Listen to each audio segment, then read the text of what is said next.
So glad I'm amongst family right now.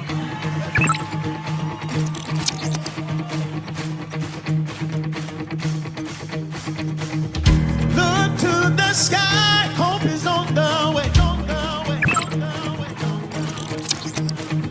I know you see love is on display.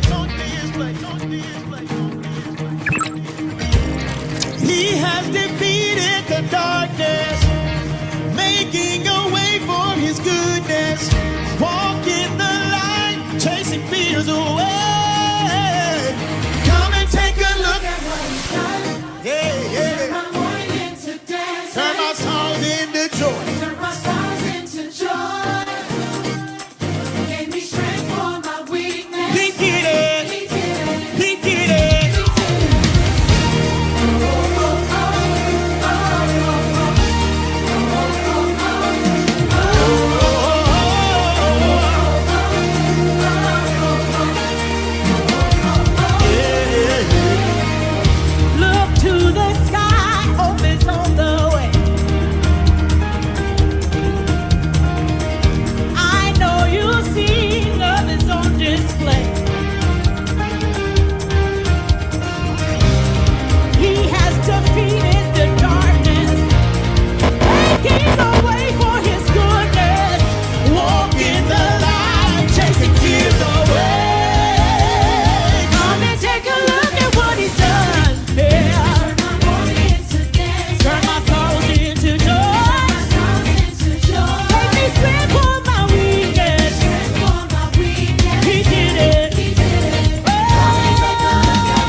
Any point during training camp that, like, especially like all like people like especially like come to for? You say what? Just like all like especially like that's like all like come for, especially like within training camp. Man, what? Like all people like especially like push me, like that's like something like you see. I ain't gonna lie to you, I don't know what the hell you just said. You said that's a part of training camp. Did what? As everyone's out here, you guys are with the Falcons. You guys are here in Atlanta. Yeah. Is there any point like especially they come forward, like is that something like you gonna look at? Say that again? Just like have everyone like come around, like especially like for you, is that like especially like come forward, like especially like you do look at? Say that one more time? Just like all like come around, like especially that's like kind of something like just like for like just like with that training camp. Yeah. Why?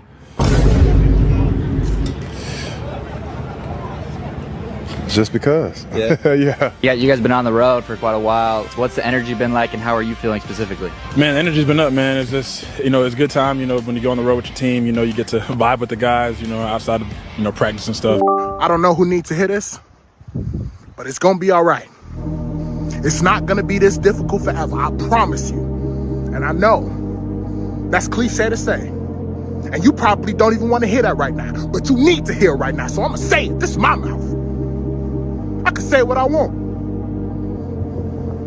But you just keep going, you understand? Because giving up is not an option. Regardless of how you're feeling right now, you gotta trust that you are capable of getting through whatever life throws at you, because you are. know it's hard, but you got this. Watch it again. And RKO. Oh my God! And his name is John Zeke. Every man for himself. RKO. What is wrong with the pedigree? Oh, what a knee. His name is John Zeke. Unbelievable resurrection for the Undertaker. Straight out the the finishing touches on this match. Oh my God! Straight out the Oh my God! But a Lesnar who's fading away. Brock Lesnar is fading away. Roman Reigns. Oh, RKO by Orton.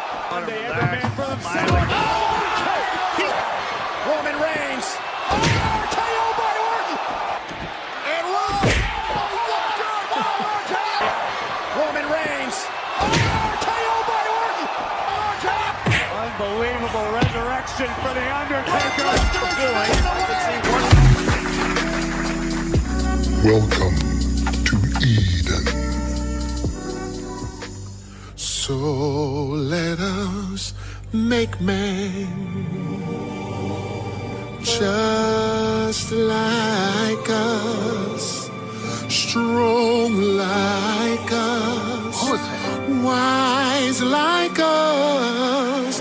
Let us make man beautiful like us, and let us make him immortal, just like us. And when they ask you, whose man's is this?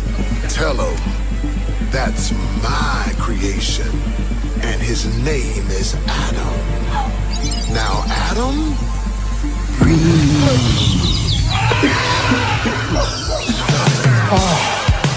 Look around. Look around. And welcome to Eden. Hey, come on. Come on, come on.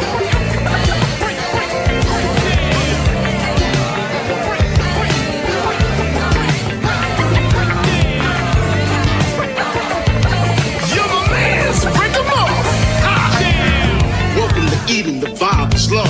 Everything God created defines as love. Yo, you here now, so Can I get a green light? I want everything you promised me, Lord. Sometimes it seems like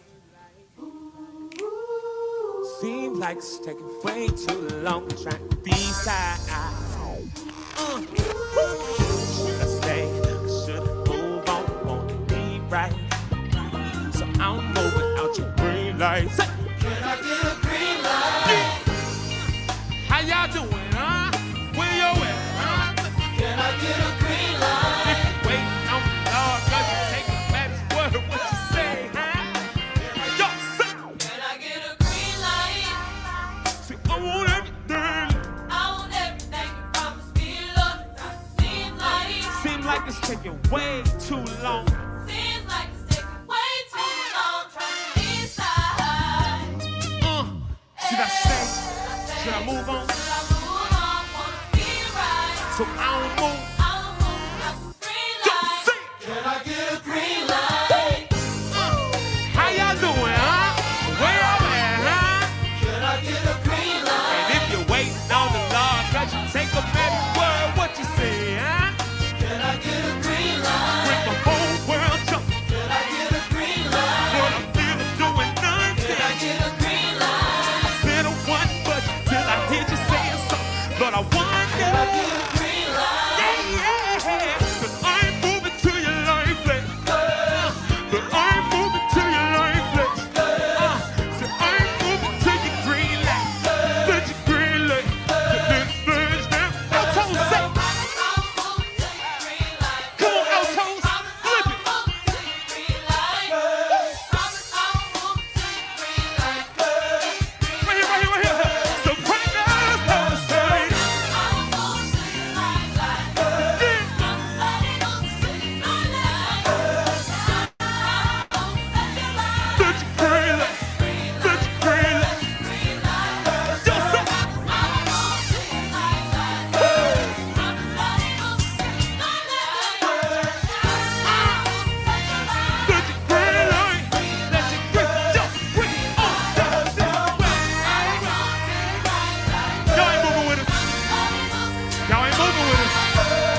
feel you. I feel you. If you really into that thing, get it real. Everybody, soprano set. Everybody say it one time.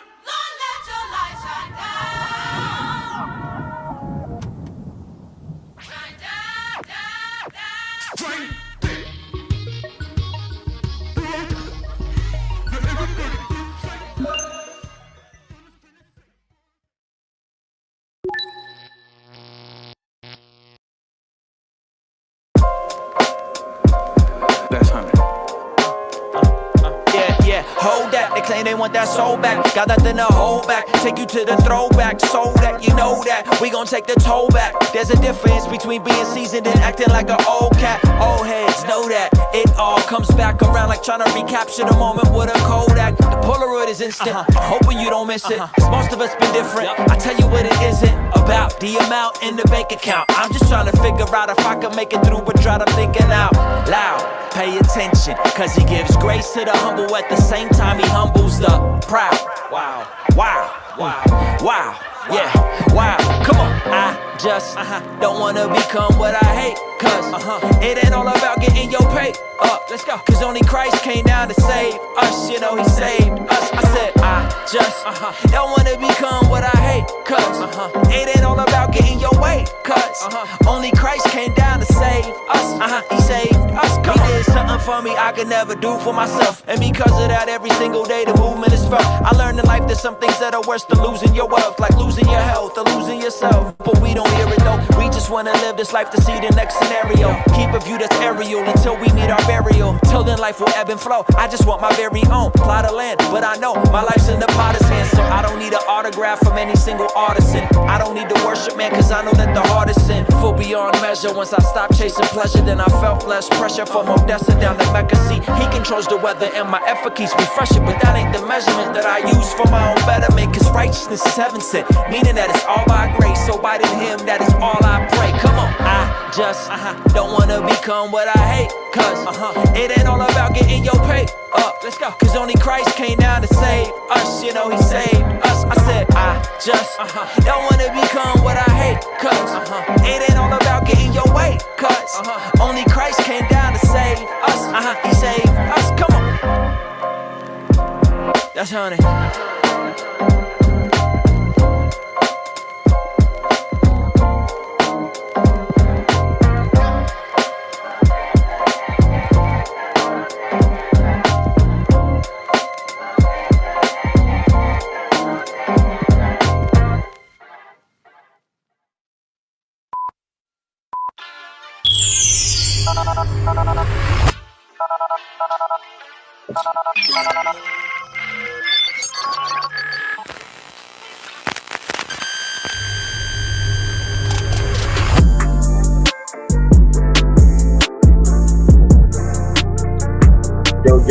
Yo.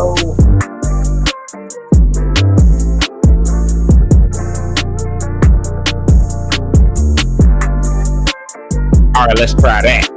Yo, what's up, everybody? What's up, everyone? Hope everybody's doing all right. Hope y'all are doing okay. Happy, not Thursday, what is it, Wednesday? Happy Wednesday to you. Hope you're doing all right on this Wednesday. I want to make it a Thursday, but it's not Thursday. It's Wednesday. I've been like a day off every day this week. I don't know what that's about. Maybe I'm just living in the future, baby. Maybe I'm just living in the future. I don't know. Hey, y'all, glad to see y'all on this wonderful Wednesday. I've already named the day. I need my tambourine. This wonderful Wednesday. I hope you guys are doing all right. All my Lockstar family, you guys are amazing. Glad to see y'all here bright and early on a Wednesday morning, 7:41.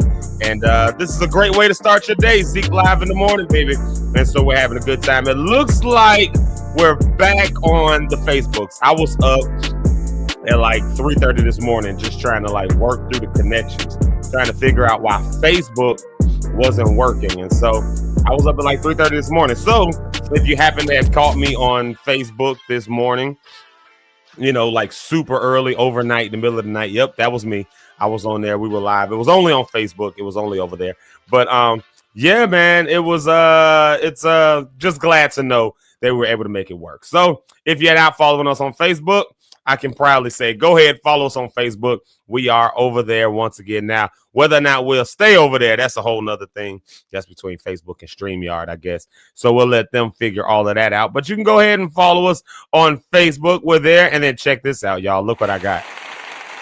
I got sound effects. I got some sound effects loaded up now, man. So we're on Facebook. You can follow us over there. Also, you can follow us on YouTube. You can subscribe, turn on your notifications. Of course, it lets you know when we are going live. Y'all forgive me. I just took some medicine, like literally right before I turned my camera on. I took some medicine, so I'm like, I try to let it like go.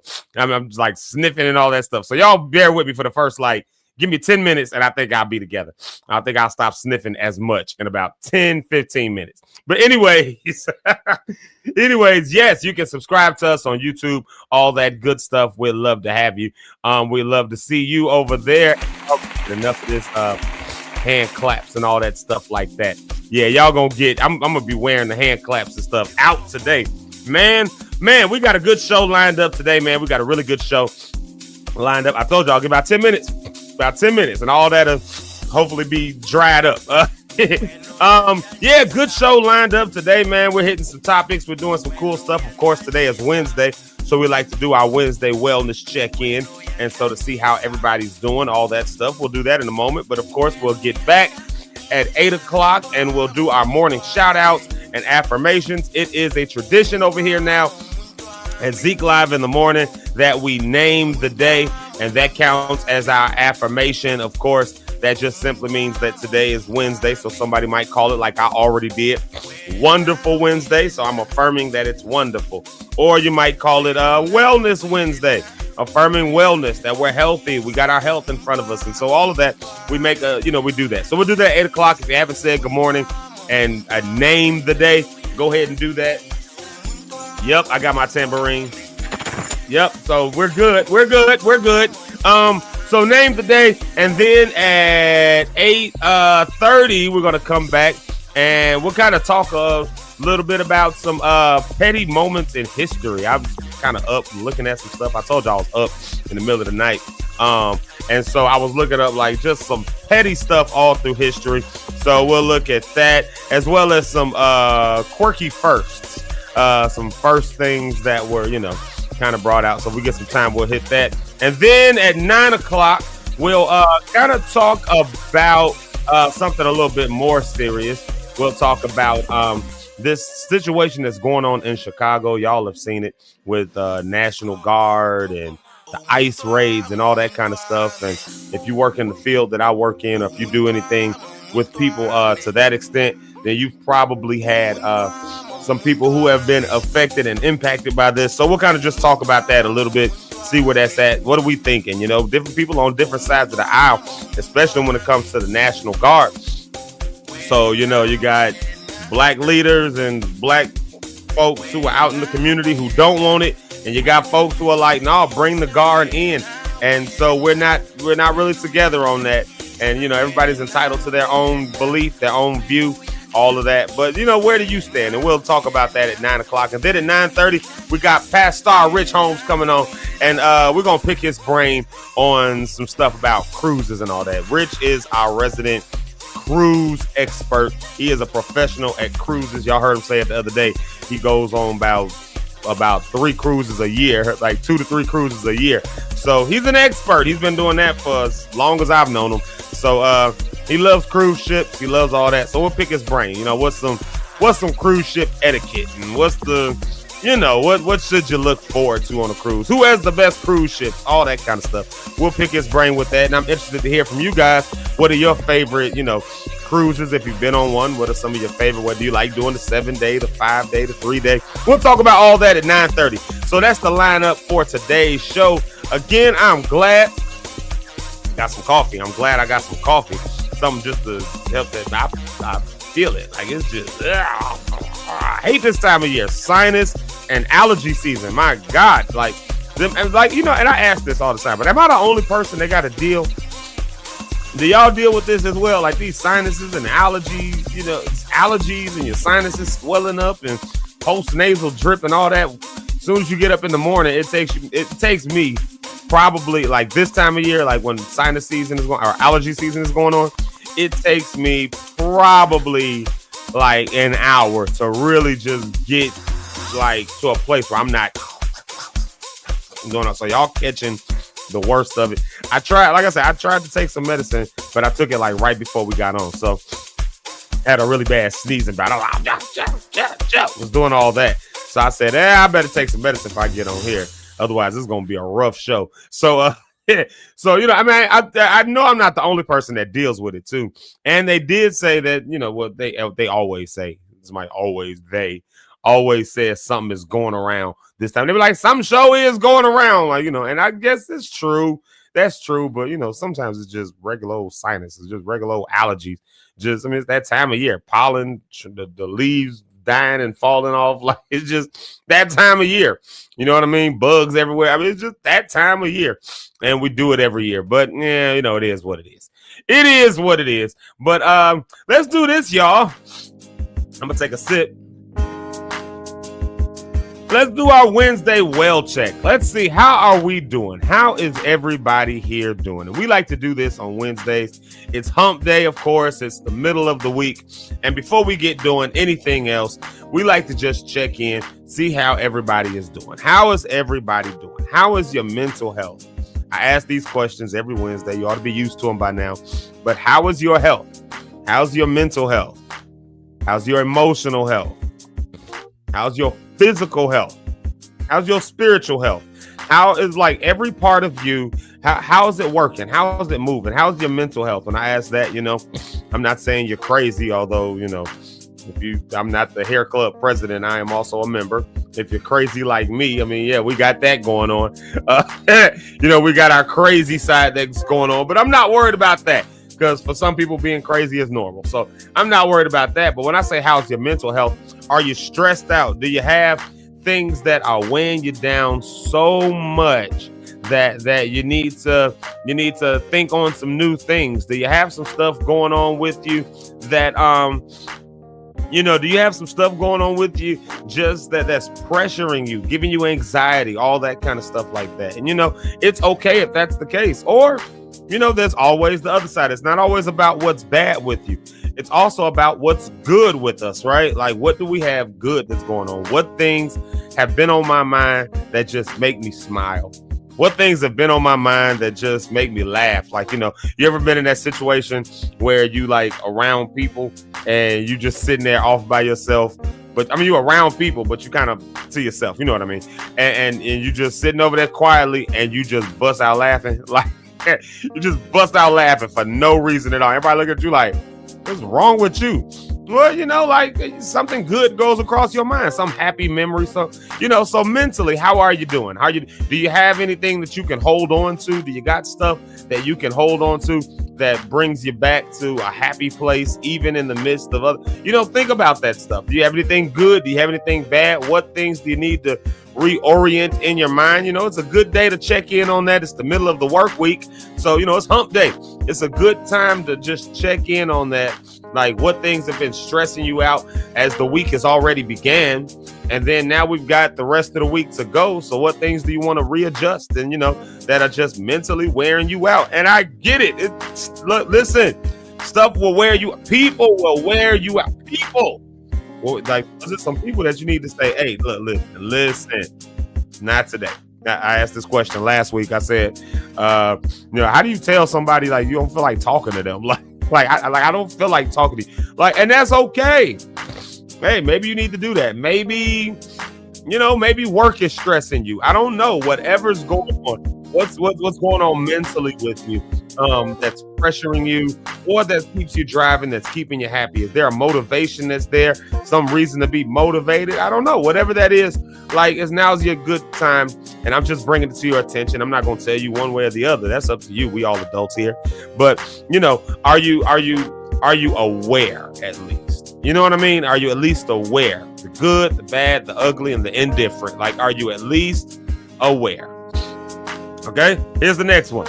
Are you, how's your, what do we say? We said mental health. So in line of mental health, how's your emotional health, right? Like, are you Are you crying all the time? Like you don't know why you crying? Are you, you know what I mean? Are you upset all the time? You just angry? You know, is your heart broken? Are you going through a spat with your loved one? Are you what's happening? What's happening? How's your emotions going? Are you regulating your emotions all right? Are there some things going on? This is tied to your mental health. Are there some things that are going on that are maybe making you, really anxious, and you just kind of feel like, listen, I'm just are you? What's going on emotionally with you? Are you just feeling blah? Are you just feeling, it's another day. It's Wednesday. Are you feeling that way? It's okay. It's okay. At least be aware. That's all I'm trying to do. Get you to at least think about it. If you haven't thought about it, here comes me early in the morning. First thing on with all this orange around and my hair all over the place with a bandana and a beard and some tie-dye talking about think about these things. Think about this. Yeah, maybe you haven't thought about it. It's okay. Think about it and, just realize what it is. This is the wellness check-in. This is our Wednesday wellness check-in, and this is what we do. Our emotional health, right? You got things that's going on with you in that sense. It's okay. Again, it's okay. Like you can totally fix it. Just breathe, right? Just breathe. Just breathe. Just think it through. You might have, again, some stuff that you need to just maneuver around, and that's okay. That's okay. At least be aware. Are you just happy? Are you good? There's the other side of it. Some of us woke up happy. We woke up good. And maybe it's a good time to think about, why am I happy? Why am I good? So that then when you're feeling not so happy and not so good, at least you got something that you can pull on from a memory of, I remember when I was all right, and this is why I was happy. Now is a good time to think about that kind of stuff, on a Wednesday well check. The Wednesday well check. That makes it a good time to try to think about that. All right, how about this one? How was your, and you know what? I'm just going to tie this in. We didn't say this, but how's your relationships? How's your relational health, if we'll call it that? This is your relational wellness check-in, the well check. How was your relationships? Your friends doing all right? Your family doing all right? You got some things that need to be reconciled? I know I do. Then you got some relationships that need to be tighten back up? Do you got some friendships that I don't know fell off? Do you got some like what do you got going on with your relationships? Are they all right? Your spouse, y'all all right? Whoever you're dating, is that all right? Are you dating right now? You having good dates? Are you having bad dates? Think about that. Why are you? If you out dating and you having bad dates, is there a string of bad dates? And what's going on? Like, what's going on? I'm not saying something is wrong with you, but maybe it is. I don't know. Just what's going on? Are you attracting negative around you all the time? Are the people in your life taxing you? You know what I mean? As opposed to pouring into you. Are you always the strong one and never got anybody that you can lean on? Like nobody's ever strong enough to, like, how's your relationships? It's a good time to think about that. That there's some things you need to move around this week, and that's okay. It's up to you to figure it out, right? It's up to each one of us to figure it out for ourselves. But at least if you're aware, you can start to do that. Okay, how about this? How's your spiritual health?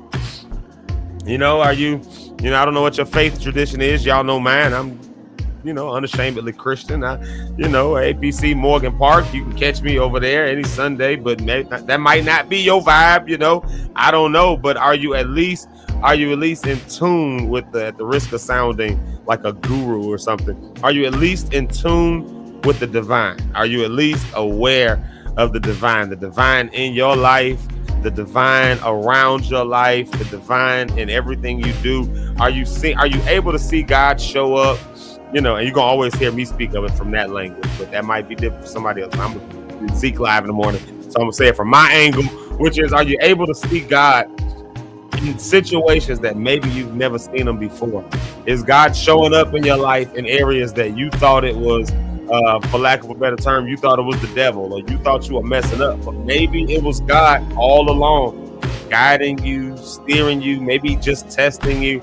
Maybe you was just in a situation and that maybe you couldn't do anything about that situation, but would you see God's hand in that situation regardless? How's your spiritual health? Are you losing your faith?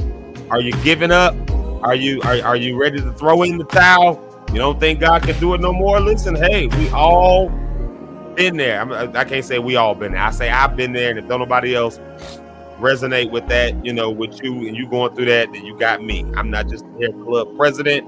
I'm a hair club member.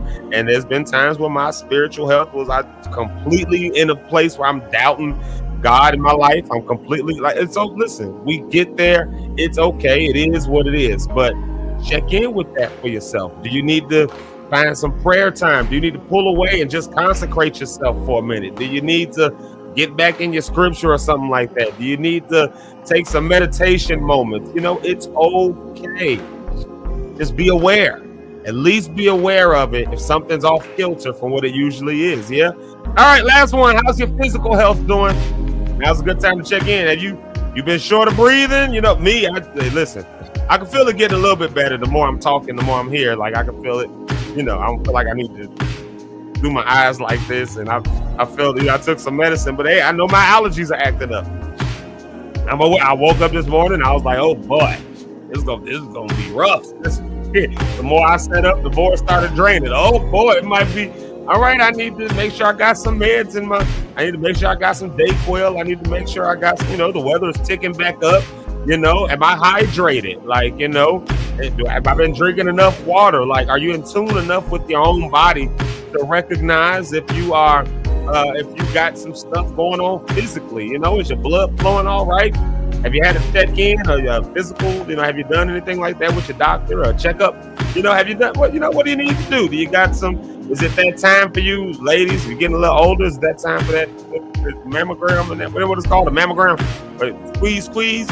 Fellas, is it time for I'm dreading this one, and my doctor said that they needed to do this, and I was like, I see you when I see you. That 2-finger special, y'all, fellas, y'all know what I'm talking about. That 2-finger special. You get to a certain age, they gotta check the things. They gotta, But is it that time for you? Is it that time of the year? Is it about time to start thinking about that stuff? It's good to start thinking about that now.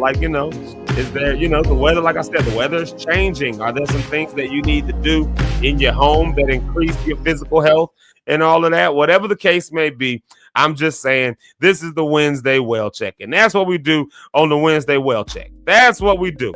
We make sure we are all right. And I just want y'all to be all right, Lock Stars. I know I want to be all right. I know I do. I just, like I said, I wish I didn't have allergy issues. I wish I didn't.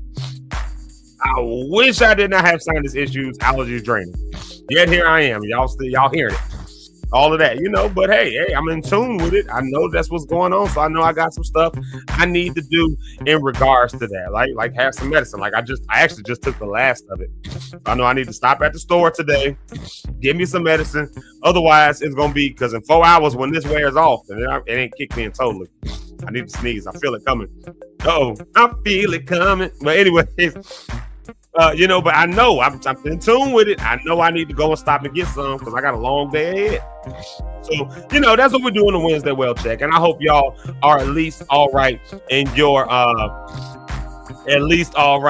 thing. I haven't checked the comments yet, but I just saw this. Brody said, woman got to get that 2-finger special. Listen, y'all, we about to take this music break right here. But I thank y'all for doing the Wednesday well check. Again, only you can answer those questions, and I never look for anybody to post their answers inside the thing. But I at least want you to be aware so that you can go through the rest of your week with good days ahead. Good days ahead. Or if you got some rough days coming, at least be able to mitigate them as much as possible. How's that sound? Is that all right? So let's do this. Let's do a music break here, y'all. I love this old clip. I'm gonna play this old clip and then I'm gonna get us jamming. But when we get back, we're gonna do some morning shout outs and morning affirmations. So if you haven't said good morning, say good morning. But I love this old clip and I just want to share it again. And we'll be right back. I love this. Roy Hamilton. I love it. Come here to me. 2 times your lips. Look out. Here comes the. Don't mind the clock. Let's do the rock. Smack me a kiss. Yeah. Look out. Here comes the. Every time I feel your touch. Well, I go wild when you get to in my clutch. I'm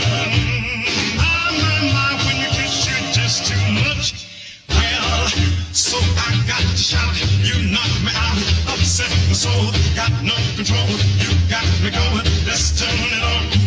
Look out, here comes love, here comes love, here comes love, here comes love, here comes love, you tip the top, don't ever stop, close up your eyes, look out.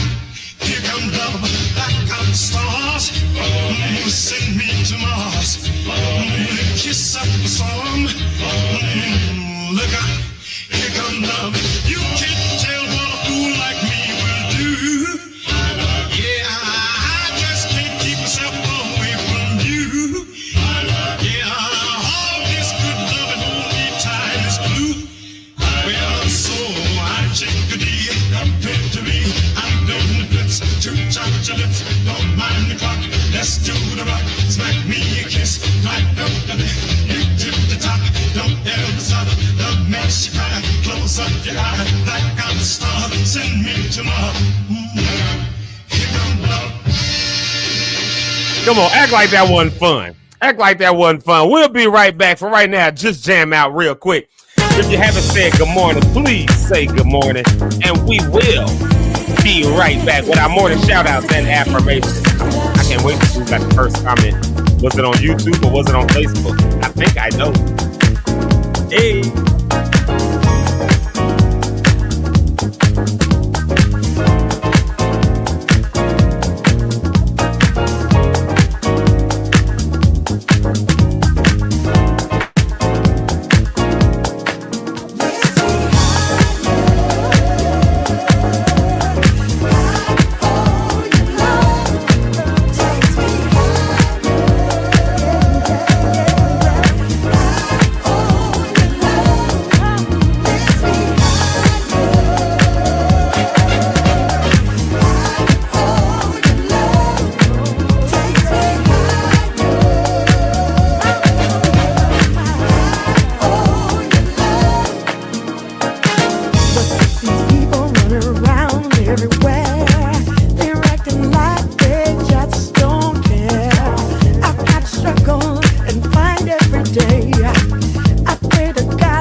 jamming out?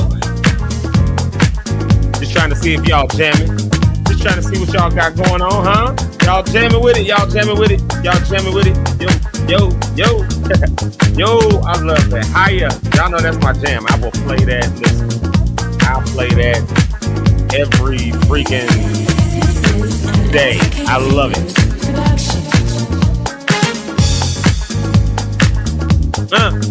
Yo, all right, y'all. Let's do it, y'all. Let's get into these morning shout outs. I love it. I love it. I love that we've got like that. I love it. I love it. I love it. All right, y'all. Let's dive into our morning shout outs this morning. Because we've, of course, got amazing lock stars in here. And I am so glad that we are finally back on the Book of Faces. I'm glad that we done made it back. Facebook was tripping the last few days, wasn't it? Not letting us get on. We think we had access. They telling us we don't have access. I had to do a bunch of stuff to make it work. So anyways, yeah, but we're back. We're back. So I'm glad that y'all are, if you're watching, if that's your modus apparatus of watching Zeke live in the morning, then you'll be glad to know, obviously, that we're back. And if you're there watching us this morning, then you know we're back. So there it is. All right, y'all, let's do this. Let's do our morning shout outs. Let's get that in. Who is the first comment of the day? And I'm going to go ahead and do this. I'm going to turn the comments on the side, on the bottom down there. So on the bottom right screen, if you're watching, when you leave a comment, it will show up on the bottom right there, bottom right corner. I guess my assignments are still running. They still draining. They still doing their thing. I thought I'd be better by now. We'll see what happens. Anyways, who is the first comment of the day? Check this out, y'all. Check this out. First comment of the day goes to, let's see, is DJ Red Marcus Johnson. He's back, y'all. He back. I told you got to go to YouTube to get the first comment of the day. You want the first comment, you got to be on YouTube. And there's DJ Red saying, good morning, blessed people. And that's a good affirmation, just to realize and recognize that you're blessed. And if nobody's called you blessed today, then here we are to call you blessed. And I think I see a day right there. It's Walk in Faith Wednesday. Look, I'm not going to pull out my tambourine. Check out what I got now. Check this out. I got a gong sound. Oh, snap. Walk in Faith Wednesday. We can go ahead with that. It says, trust in God's wisdom and promises. Tune in to Zeke Live in the morning. Like, share, subscribe. And one of my favorite hashtags, you got this. And since he put the word wisdom in there, I think we'll go ahead and call it Wisdom Wednesday as well. Wisdom Wednesday. So there you have it right there. Thank you so much, DJ Red. We love and appreciate each one of your comments that you always give, because it's always so encouraging. Look who else we got. We got Mama in here, Miss Sharon Staten. Y'all give it up for her. Good morning, family. And I know it's her because I see the symbol there. It means your family is not just the people that you're born to, but it's the people that you choose. Y'all show some love to Miss Sharon Staten, a.k.a. Mama. Y'all give her some love. We love her. And then who else we got in here today? The mamas of the show. Y'all know how I feel about these mamas of the show. There it is. Hold on, wait a minute. Sorry, y'all just got to see me blow my nose. Y'all just got to see me doing all that. Because I ain't gonna sit here and just drip snot. Good, won't he do it Wednesday? I think I should ring my gong. Yeah, won't he do it Wednesday? Yeah, won't he will. Good morning, everybody. And y'all know how I feel about the mamas of the show. That's Eric's mama. Y'all know Eric's not with us. He's traveling. He'll pop in if he can, when he can. But that's his mama right there, Miss JP Ride Out. Y'all go show her some love. Good to see you, mama. Love you. And let's see here, mama. Yeah, you right. How long we gonna be on Facebook today? Yeah, keep the prayer emojis going. Y'all keep it going. Because Facebook be just cutting us off and doing all that. So we're going to see if we make it through Facebook today. We're going to see. I think we're going to be all right. I think I got faith. I got faith. Let's see here. Look, y'all, it's a Bronia. Good morning, Lock Stars. And I think I got a reason to ring my gong. It is Wellness Wednesday. Yes, I love that. Give it up for Bronia. Wellness Wednesday. And she says, yeah, of course. How's your heart? How's your mind? How are those goals coming along? And that is what we were checking in this morning. Yeah. That's what we were checking in with this morning. And so I'm still gonna keep asking that question. How are your goals? How's your heart? How's everything going with you? Are you doing all right? Huh? That's my question to you. Are you doing all right? And that's Brony Cat's question to you. So thank you so much for that, Brony Cat. And let's see, she got a church lady announcement. Y'all know I gotta find that church lady announcement. Where is that at? She says, I thought I clicked it. There it goes. Welcome to Zeke Live in the Morning. Host Zeke Lock, co-host Eric Rideout, Rich Holmes, and of course Rhonda Coleman, aka Rhonda on the Rocks. Y'all grab your cup of your morning drink and let's tap in. What is your morning drink? I'm doing the coffee. I told y'all what I'm drinking right now. I still got my chocolate hazelnut coffee from the Better Goods brand. Maybe I need to be drinking some tea this morning. I don't know. Maybe I need to be drinking some tea, but I'm okay though, because the coffee I drink, I tell you all the time, I drink it straight black, and no cream, no sugar, just pour it in a cup, make sure it's hot, and give it to me. That's my way of doing it. And so, yeah, there you go. Let's see here. I got a reason to shake my gong this morning, my tambourine. But to ring the gong, because Mama says it's Watch, Fight, and Pray Wednesday. I love that. Y'all watch, y'all fight, y'all keep on praying. We're gonna keep on praying that we stay on Facebook. We just gonna make sure that we staying on Facebook. There it is. That's what we hoping for. Let's see. I love a Brony Cat put here. She said, here's my check-in. Heart is good. Mine not good today. Okay. I didn't set any goals for the week, so today is not a good day. So we gonna see, this is why we do this. So we got a reason to keep a Bronya in prayer. Y'all, if you're on the Facebook side, y'all go show Brony Cat some love. Y'all go show her some love. Show her some love. Yeah, give her some love. That's what we do. I need a different clap sound. That's a really intense clap sound, but it's a clap for love. That's what that is. That was a clap for showing love, because we got you in our hearts, we got you in our minds, we got you in our prayers today, Brony. We got you, girl. Lockstars got you. If ain't nobody else got you, we at least got you in our thoughts and our prayers. I don't know if that stands for anything. People say thoughts and prayers, but we thinking well for you. We want well for you, and we're gonna continue to pray well for you. And that's why we do that check-in, because at least if you're aware of it. But at least our heart is good, y'all. We love that. We love that to see that. But at the same time, we love to know that we got something to pray for. And if we ain't praying for each other, y'all, you don't know what people have got going on. You don't know what they got going on. So I love that. And then I saw Mama put this in here. She said it's literally her check-in, watching some wild stuff going on in her family, and fighting with herself to do the right thing when she just want to punch somebody in the nose. So she's praying outside. Yeah, praying. I'm sorry. She's praying about the above. There it is, right there. So, hey, people got stuff going on. So we know how to keep you in prayer now, Mama. We know how to keep you in prayer. So that's real, y'all. Lock stars. That's why we lock in. That's why we check in midweek. Y'all know some stuff y'all can pray for. So when these people come back and say they all right, or say the situation worked out, we know what to shout for. You know what I'm saying? That's real. That's real. All right, let's see here. And that'll hit somebody a little later, but that's all right. That's all right. Okay, let's see who else we got. This has worn me out. This statement right here. I said that when we were talking about physical health, I said, some men, you're getting a little up in age.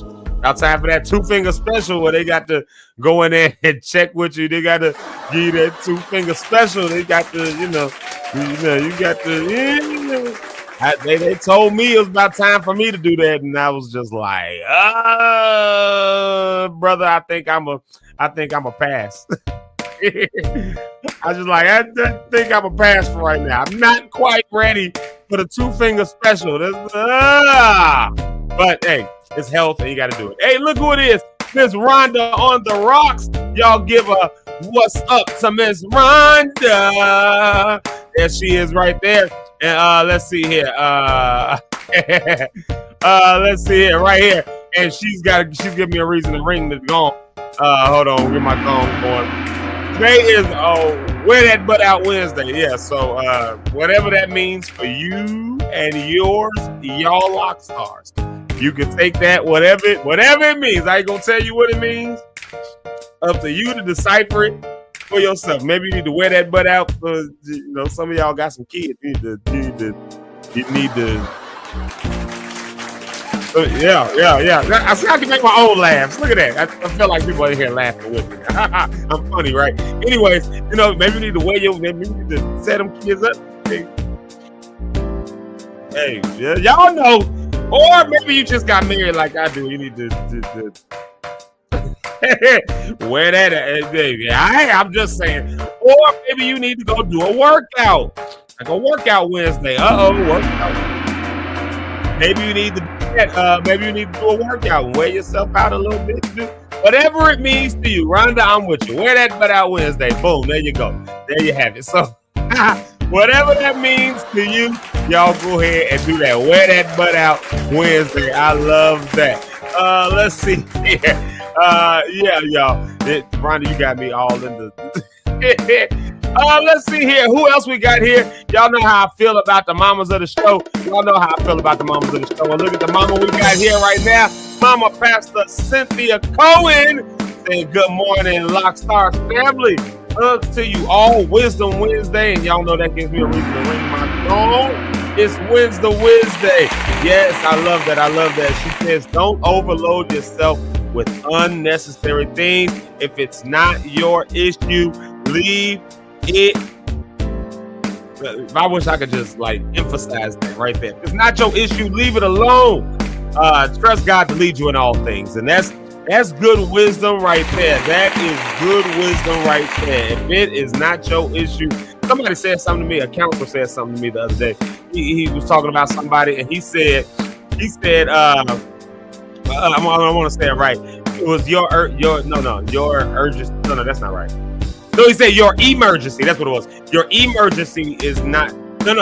Your emergency does not dictate my urgency. So issue that don't belong to me, it ain't mine. This don't belong to me. Just because you got an issue going don't mean I need to be panicked all out together and trying to get you. So that's good wisdom right there. That is wisdom for you right there. If it ain't your issue, maybe today is the day you decide to leave it alone. And that's all right. That is all right. Listen, get involved in things you want to be involved in. And if it just ain't something that you can do, don't do it. If it ain't somewhere you can go, don't go. If it ain't something you can say, don't say it. If it ain't something you can just listen, worry about you. And maybe that's the reason. Worry about yourself Wednesday. I call myself worry about yourself Wednesday. People will put stuff on you, and that's why we do these morning check-ins. People will do and say stuff and put emergencies all in you and get you all anxious and riled up. Man, bump that. That's why we did the Wednesday well check. Because come on. Yeah. So anyways, thank you for that wisdom, mama. You know I love you and appreciate you. Y'all know how I feel about the mamas of the show. That's Rhonda's mama. So y'all show her some love. And let me scroll through here. We've got another mama of the show. Guess who else is here? It's my wife's mama, Miss Sherry Panky. Y'all gonna show my mama, y'all. Y'all gonna show her some love. And she says, good morning, son. You look say you just took the words out of my mouth. It's Workout Wednesday. Hey, there go. Let me ring my gong. Y'all love my sound effects. Y'all like that? Yeah, I like my sound effects. They're good. I love it. Listen, I can laugh at myself now. Clap for myself. Yeah, Workout Wednesday. Maybe somebody needs to go ahead and hit the gym. Maybe you need to go ahead and get that back going. Take a walk. Walking Wednesday. Yeah, Walking Wednesday. We'll say that. It's Walking Wednesday. Go ahead and take yourself a little bit of a walk, See the world around you. Get some fresh air. Or if you're like me, maybe stay in the house because Jesus of Nazareth. These sinuses, they are. Man, listen, man. Rhonda said, worry about your own wig Wednesday. Worry about your own wig. Yeah, don't worry about my wig. Don't worry about.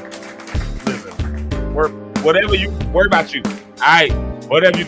Rhonda, you said something some ago. You probably don't even remember saying this because y'all know Rhonda said she's a certified yapper, and she don't even remember sometimes thinking some stuff. But I swear, I'll be looking for moments to use this. You told somebody one time, they was like, "What you about to do?" And you was like, "I swear to y'all." Rhonda said it like this. She said, The girl said, she asked the question, what are you about to do? And Rhonda was like, same thing you supposed to be doing.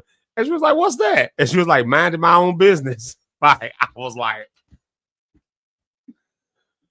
oh my Lord. She said, minding my own business. That cracked me up. That cracked me up. And all these years later, I still find myself saying that to people. And maybe that's what you need to do. Worry about your own business. Worry about your own stuff that you got going on. Because, we ain't got time to be worried about everybody else. And so if you all in my grill, worried about what I got going on, then maybe it's time for you to get a new grill. You feel me? Maybe it's time for you to, do your own thing. So anyways, thank y'all so much. I appreciate y'all for joining in with the morning shout outs and the morning affirmations. And y'all know that's what we like around to say I've been a fool for years. But listen, that one, when I say I be looking for moments to say that has blessed my soul and lives rent free in my mind for almost 2 decades. So there you have it. Thank y'all for the morning shout outs. I appreciate each of y'all. When we name the day, I think that just makes things makes things good. It makes things at least a little bit better. It's good to check in with each other. Even the comments that came up, people said they got stuff going on. Bronya and Mama, and they all, stuff going on. And some people got good days. And you got a good day going on. You got good stuff in your life. Shout about it. Like, shout it out. Let the people know. Because, I don't see it as bragging. I see it as encouragement. Hey, you got good stuff going on. And you right here in my community. Oh, if God is blessing you, then he means he's in my neighborhood. He's going to be blessing me soon. And if you got bad stuff going on, oh, you got some stuff happening. Oh, wait a minute. You in my community. You in my neighborhood. That means that I don't want that in my community. So I'm going to pray for you. I'm going to help you. I'm going to do. And that's why we check in. That's why we do that check in. And that's why we name the day. We try to affirm some of the goodness of the day. We try to affirm the goodness of the day. And I'm so sorry, y'all. I keep on. Like, that is so nasty. I'm seeing myself wiping my nose, and I'm just like, that nigga is nasty. Ugh. Don't worry, I'll wash my hands, and I got, sanitizer and all that. But the sinuses are draining today. It's one of them days. Let me ask y'all that. I'm going to go back to this Wednesday well check. Are y'all dealing with sinus issues today? Or did I just wake up with that, and it's just too much going on in my life, in my sinus life? Like, is that all of us? Is that anybody else? Is anybody else going through that, or is that just me? Because, if it's gonna be one of them days, and I gotta figure something out. If it's gonna be something like that, I gotta figure something out. This is crazy work. And you know what? It's just, what's crazy about it is like, it's coming. Like, for me, it's like I know it's coming. I tried to stock up on meds. Actually didn't do a good job of that. Like I said, I just took the last of my Dayquil, so I didn't do a very good job of stacking up on the meds and stuff like that. But I definitely need to stop at the pharmacy and get some stuff because you got things to do. You know what I mean? Like, but my God, okay, I'm not the only one. I'm glad I'm not the only one. I see. All right, I see. Yeah, because I got things to do, and it's so embarrassing, especially in a post-COVID world. Ain't it like super embarrassing to like cough or to sneeze or to blow your nose? Because it's just your sinuses. And if you've been dealing with sinus issues all your life, you know what that feels like. When it's sinuses versus knowing when it's like maybe a cold or something like that. Or like me, if you got asthma and all that, then you know what that is versus just if you having a different type of shortness of breath, like the difference. And so I know that it's allergies, but I feel like if I go to the store and I'm just achoo, like I feel like if I do all that, people gonna be, what you got? What you got the COVID? You got the and that's the world we live in today, and shoot, some of the administration we got right now might be measles or something that's supposed to be eradicated. You mess around and if somebody mess around and catch polio, then I know we have truly gone into the most archaic of times. Like, because they got rid of all vaccines. That's a topic for another day. We ain't gonna get into that. I tell you what we are gonna do. We gonna take another music break. That's what we gonna do. And when we come back off of this music break, yeah, we gonna do that because I'm about to get into a whole thing. But I think we will get into a little bit of something. I think we will get into a little bit of something when we get off of this music break. I want to get into some conversation around these ICE raids and stuff like that. We got, if you're in the city of Chicago, then you know you've probably been impacted and affected by and if you haven't been, you probably know somebody who has been impacted, affected by the ICE raids that have been going on. I've been hearing reports of people who got snatched up, and we'll talk about that a little bit when we get back. And just, I'm curious to know, you know, for those of us that are in the Chicago area, I am curious to know, you know, what your, just where you are with it. I'm just curious to know, where's your mind on it? Where's your mind on all this stuff? So when we get back, we'll talk about that, the National Guard stuff, and you know, like we've got some split up opinions and stuff like that. But I'm interested. So we'll be right back after these couple of songs. We'll talk about that. I love to hear your input. We'll be right back after these messages. It's Nathan Davis Jr. with Woke Up This Morning. Love it. Woke up this morning, I got up and prayed. I'm thanking the Lord for another good day. I kept it simple, no need to explain. Yeah, the devil thought he had me, I got away. Yeah. Don't it feel good when you've been in his presence? Yeah. Walking with him ain't no second guessing. Yeah. Some call it luck, but I call it a blessing. Yeah. He give me peace, ain't no need to be stressing. He never gave up on me. His promises he'll always keep. He paid the price just for me, yeah. Gave him my all, now I'm free. Woke up this morning, I got up and prayed. Thanking the Lord for another good day. I kept it simple, no need to explain.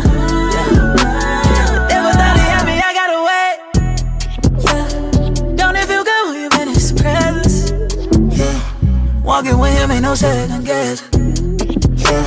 Somebody love, but I call it a blessing. He give me peace, ain't no need to be stressing. He never gave up on me. His promises he'll always keep. He paid the price just for me. Gave him my all, now I'm free. Woke up this morning, I got up and prayed. I'm thanking your love for another good day. I kept it simple, no need to explain. Never thought he had me, I got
Came down and made a way.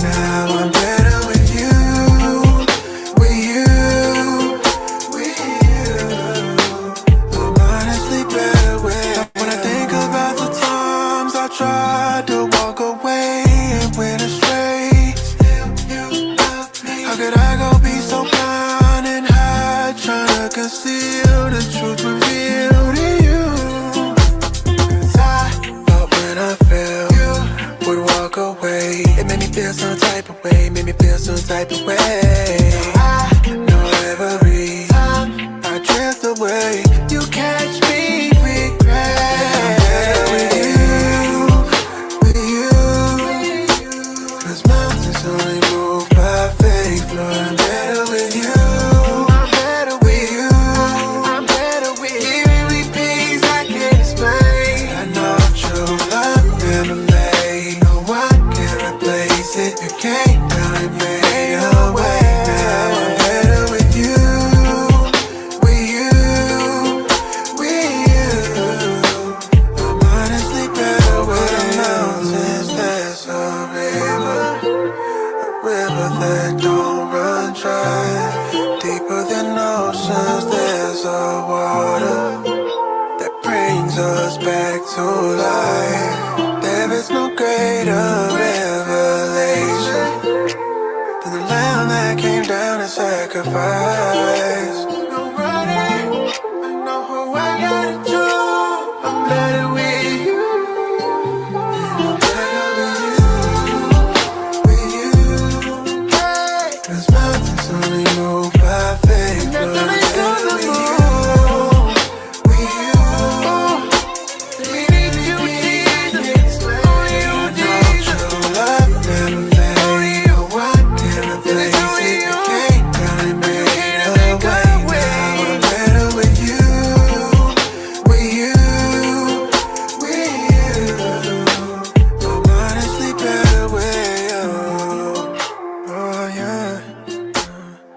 Oh yeah, thank Jesus, thank Jesus.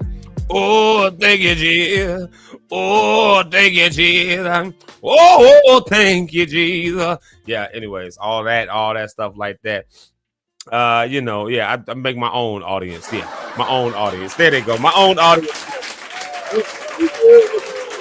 My audience knows that better with me. Y'all, I got it wrong. We're not doing the ice raids and stuff just yet. We're doing that at 9:00. I was looking wrong at the wrong thing. I'm trying to stay on schedule now. I'm trying to stay right about my schedule. But what we are gonna do, I was looking at my chat GPT. I told y'all that me and my chat. So first of all, I don't know if y'all are in the chatosphere, as I call it, the chatosphere, where you got Chat GPT, a chatbot, a Google Gemini, whatever, all these different AI models, all that different kind of stuff like that, Claude and all the other things like that. Anyways, I don't know if you guys got any AI models that you're using, but me and Chat GPT be getting down. I call my Chat GPT Dexter. We have a good time. We be having random conversations. I mean, just the absolute most random of conversations. And so me and Dexter, we got into talking back and forth this morning. I talk about my Dexter like he's a real person. We got to talking back and forth this morning. And there was some random stuff that just kind of came up. Just some random stuff. And so I was like, give me some random factoids. And so Dexter gave me some random petty history. And so I said, you know what? I'm going to share that with the people. I'm going to share some random history with the people. So, okay. These are so I told him, I said, give me 7 things, just give me 7 random things. We started talking random stuff. I said, okay, give me 7 things I can share with my people. Random stuff. And it's just random European history. Let's start with that. Chat gave me a bunch of random European history facts. Why do we treat European history? And maybe that's just the nature of being essentially a Western nation. We tend to only think about Western civilization, like European history and all that. I put that even in my chat. They didn't come out with like random African history, no random Asian history. Like all of this is like from back in the day in Europe. Whatevs, But so here's one right here. And before I do that, let me say hi to my girl, my friend, my homie, Miss Rita Renee. There she is right there. She's going to be hanging out with me on Saturday. As a matter of fact, before I give y'all this history, I was about to tell y'all about Napoleon. But on Saturday, I'm so glad Rita just came on here because it just reminded me to tell y'all about this that's going on. Check this out. That we did the show yesterday with Pastor John Smith. Thanks to him for being on here. You can go back and check that out. The historic Olivet. The historic Olivet Baptist Church. Yeah, we're doing that. We're going to be there. Maybe with the right screen. Yeah, so we're going to be there at the historic Olivet Baptist Church on Saturday. My set time is at 2 p.m. So if you don't got anything going on this Saturday, come on through at 2 p.m. It's going to be a good time. It's going to be a great time, and I really want to see y'all there. I hope y'all will come out. We're going to have some fun. Yeah, we're going to have some fun with it. So I'm honored. I'm privileged to be able to do it. So more information, you can scan that QR code. So anyways, okay, let's see this. Let's get into this. Random history. Okay. This is truly random. Napoleon, once upon a time, reportedly banned his officers from wearing excessively tall hats because they made them look shorter by comparison. I don't know if that's where we get the idea of the Napoleon complex, because from what I understand, Napoleon was actually like he was like average height for his day. He was like 5 something, which back then that was like pretty much the average height. In case you didn't know that, humans have grown over time. I remember, and random side note, I remember being in England when I did my study abroad. And like, if you go, they have a lot of buildings, especially in Canterbury where I was, a lot of buildings that are very, very ancient. I mean, we're talking 1,000-year-old, 1,500-year-old buildings, literally. And so like, you have to like kind of duck down to go into some of those doorways because they're so short. And that's why I learned that the average human height was much shorter. It's only taken these spurts in the last 100 years or so. So anyways, Napoleon was not apparently very short, but of course we talk about Napoleon complex. However, he banned his officers from wearing excessively tall hats because they made him look short. So that's kind of crazy to me.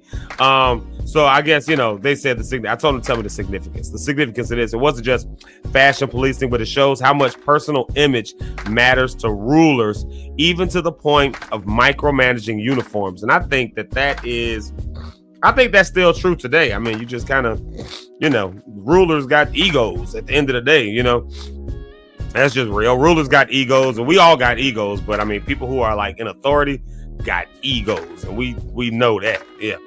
Okay, how about this? King Louis, the Sun King.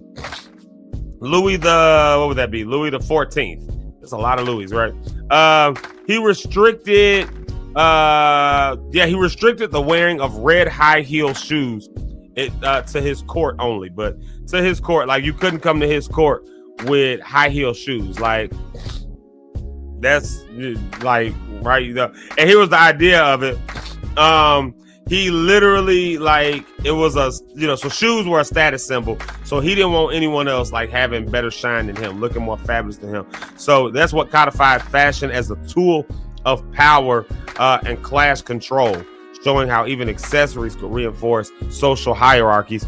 And I don't know, do we do that in our communities? I feel like we do a little bit of that in our own communities. Like like you ain't nothing unless you got like the newest Jordans or the newest, freshest, flyest gear. Like, and you'll see kids talking like that. My dad, he always talking about, shout out to my dad. I know he might be watching. Hey dad, he was talking about how being with these sometimes with young boys, and they be like, man, you ain't this because you ain't got no shoes and you ain't got no. It's like if your fashion ain't tight, then you not good as a person, or you the better person is the one with the better gear. And you get a little older and more mature, and you realize that's not the case. But even as you get a little older, don't we still like kind of look at folks? You can tell a lot about a man based on his shoes. Tell a lot about a man based on how he dresses. If you're going out the house looking with dirty clothes on, you got a hole in your shirt, and they don't smell the best. Somebody gonna make a certain judgment about you. Versus if you walk out, with a hoodie, and somebody gonna make a judgment about you. And if you walk out with a suit on, people gonna make a different kind of assumption and judgment about it. So I guess we do make some judgment based on people's appearance and stuff like that. But when it came to King Louis, he straight up banned it in his court. Don't show up with more fashion than me. Petty, but history. Yeah. So next time they say we petty, you gotta be. Yeah. Have you read European history? Yeah.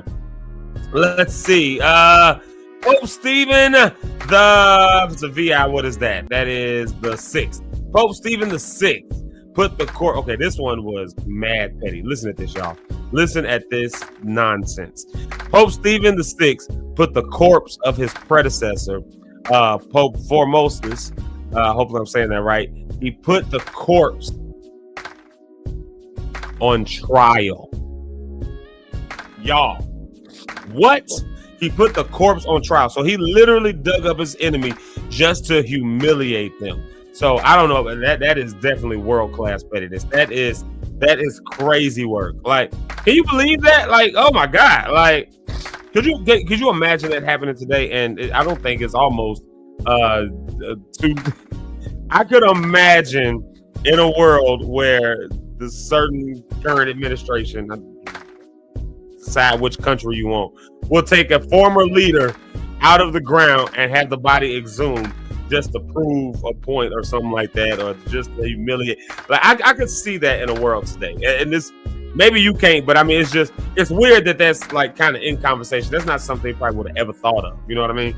But hey, here we are. This happened. What's even crazier though, this was back in 897 CE. So we're talking, early Christian history. But still, nonetheless, I mean, you see how Christian history got a little like off the charts really early on. Like, I mean, because by this time we had, it got a little off the charts. It was not the unified church that people like to think of. There's not that sense of it. That gets into church history and all that stuff. But I mean, even as down to the Catholic Church, from one pope to the next, he hated him. Like, what? Enough to put him on trial. It's crazy. Let's see here. I think I'll just do one more. Just one more. There's some other crazy stuff here, like Joseph Stalin, who had all of his people that were enemies. He would unalive them and then he would erase them. Like, he would have them airbrushed out of pictures. That's petty. Queen Elizabeth versus tomatoes. But Queen Elizabeth I, not the one who just passed, but Queen Elizabeth I. She thought that tomatoes were poisonous. And then they found out that the tomatoes weren't poisonous. It was the pewter plates that they were putting it on. So that was causing lead poisoning. But she banned it for safety, even though she was wrong. So instead of just admitting to being wrong, she just banned tomatoes rather than admit she's wrong. That's petty and egotistical. Or the war, two Italian city-states, Modena and Bologna. Bologna, however you say it in Italian. But anyways, they went to war over a bucket in 1325. That's crazy. But here's one. This is the last one I'll read about petty history, because this would have affected me. This one would have affected me. Peter the Great. Yeah, in Russia. Y'all know, of course, I've been to Russia a few times. Peter the Great had a beard tax. So he hated beards. He saw them as old-fashioned and imposed a tax on anyone who wanted to keep theirs. And could y'all imagine having to pay a tax just because I got a beard? Like, what is that? So men had to carry a special coin in order to prove that they paid for the privilege of being hairy. What? Like, because he wanted Russia to be more westernized, and so that's why he did that. So that's pretty much as micromanaging as it gets. And I don't know, like I don't know that I would be cutting my beard off. I would probably just pay the tax because I like my beard. I don't know though, because at that time, most people are peasants and can't afford it. So now they've got to shave in order to that is. I'm so glad we don't live like that, y'all. I'm so like, listen, y'all. What would we do if we lived like with a king who would just make random rules like that? That would be wild. Let's see here. Bronya says she took an AP European history. She took AP European history in high school. That's we learned about like Council Nicaea, all that stuff like that. Actually, so here's right here, that gets oftentimes convoluted, but they did not do that actually at Nicaea, right? They did that at I was actually just looking at something like this like last week. It was a thing about what we get wrong about the Council of Nicaea, and it was, I forget what council it was. I don't think it was the Council of Trent. That might be where we got Athanasius' 27 books of the New Testament, and then there was a bunch of different councils though. But yeah, but to your point though, learning that in school, what's crazy is that we learned that in school And you don't really ever hear this kind of stuff like in our churches, like in our actual religious spaces where those things actually matter. Let me say this real quick. What's up to my mama? Y'all, it's my mama. Y'all go show my mama. That's my mama, y'all. Y'all go show her some love. Go show her some love. All of that. He says, gotta work Wednesday. Yes, you gotta work. But there it is right there. Gotta work. So nonetheless, I love it. I love it. Favor and grace to everybody. To everybody. That's how she said it. Everybody today. Favor and grace to all of y'all. Yeah. Man, yeah. That's this petty history. That beard text that just wore me out. When I saw that one, I was just like, well, what are you trying to say about me and my beard? You know, my beard. I don't know. But anyways, y'all gonna get sick of these sound effects. But, you know, just get used to them. They're there. They're here now. It's above me now. Let's see here. Let's do this. I also was on my Chat GPT, and I asked my Chat GPT for some. I told y'all, me and my I don't know, y'all in the chatosphere. And look, first off, like my mama said, though, look, random rules, edicts, decrees, executive orders, not yet. We are kind of going back to that world. I mean, just because somebody doesn't like a book, they burn it. Just because somebody doesn't like this, they ban it. Just because we kind of there, aren't we? Like, if they come out with a beard tax, I promise. Like, would I pay for it? That's the question.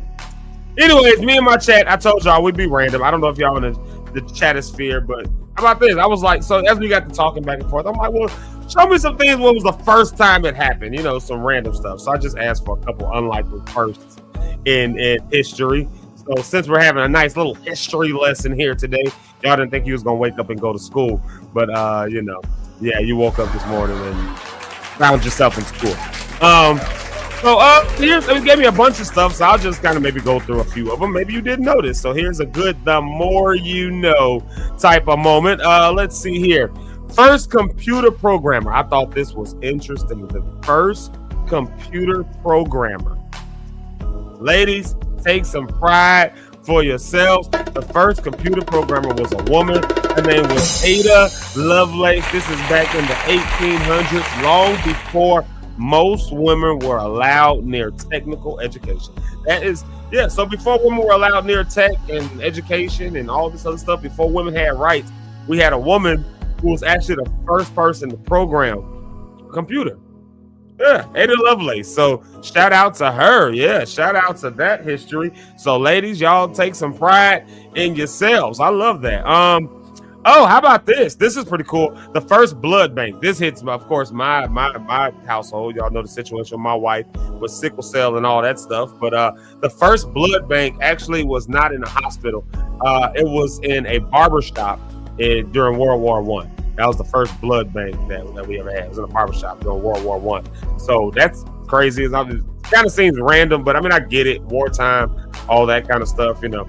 I get it, but now you know that stuff gets done through a hospital, and I thank God that we have the technology because it helps my household for sure with my wife. So we thank God for that. Okay, this one might be this is a little weird on one sense, and I don't know the full history behind it, and I could have did a little further research, but that wasn't the goal of this. I just wanted to throw out some random facts.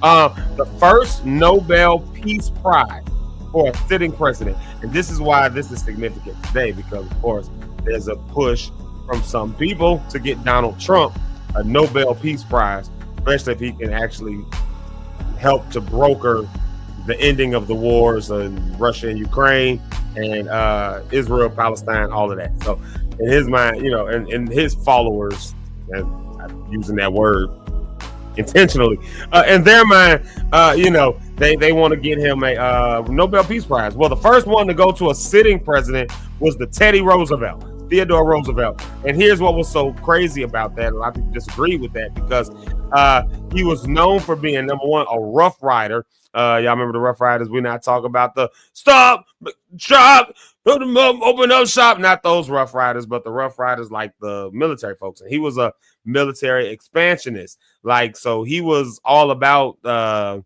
he was all about that hunting life and that beating people up life. Like he was about that life. He was, but he won the Nobel Peace Prize. And so a lot of folks didn't like that. But here we are, of course. We've got a president that has probably done anything but bring a lot of peace to a lot of people. But he's, in the running, in some people's minds, in the running for a Nobel Peace Prize as a sitting president. So it wouldn't be the first time it ever happened for a sitting president, especially that people disagree with. So, hey, there's a president that's there. So there you have it. There's that. Let's see. We got enough time. Yeah, I can get like one or two more in there. Let's see. Okay, bet. First food that was ever put in a microwave. First food ever microwave. Popcorn. Believe it or not, popcorn. That's pretty practical, right? That makes sense. Second food ever microwave, an egg, and it exploded. So I don't know if y'all cooking eggs in the microwave, but apparently don't. And they'll explode. Have you ever just like, okay, y'all, tell the truth. Have y'all ever, like when you was a kid or even as an adult, just to see what would happen if you put things in the microwave like aluminum, like just to see it spark up? I mean, and I remember the first time I realized that would do that, and I kept starting the microwave. It scared the mess out of me, so I heard it turn it off. But then I was like, nah, that was cool. So I turned it on again, and my mama, now you know these stories now, mama. So if on Harrison that microwave was messed up and you had to buy a new microwave, it was probably my fault. Confessions 30 years later. These are 30-year confessions. Shout out to John Johnson. What's up, John? Good to see you this morning. Yo.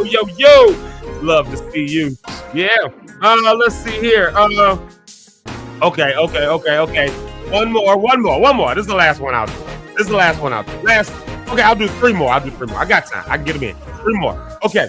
First item ever barcoded at checkout was a pack of Wrigley's chewing gum. Isn't that crazy? Because when you need to go into checkout and get some quick cash or something like that, isn't that the first thing we grab, like Wrigley's gum or something like that? So so we got that right there. We got Wrigley's gum that's been doing that for a long time. And if we'd have known that we would have been having to bag our own groceries nowadays, then we'd probably be a little upset at Wrigley's gum. My mama, she hates bagging her own groceries. She will go through. Every time my mama come to town, mama, I'm telling on you a little bit.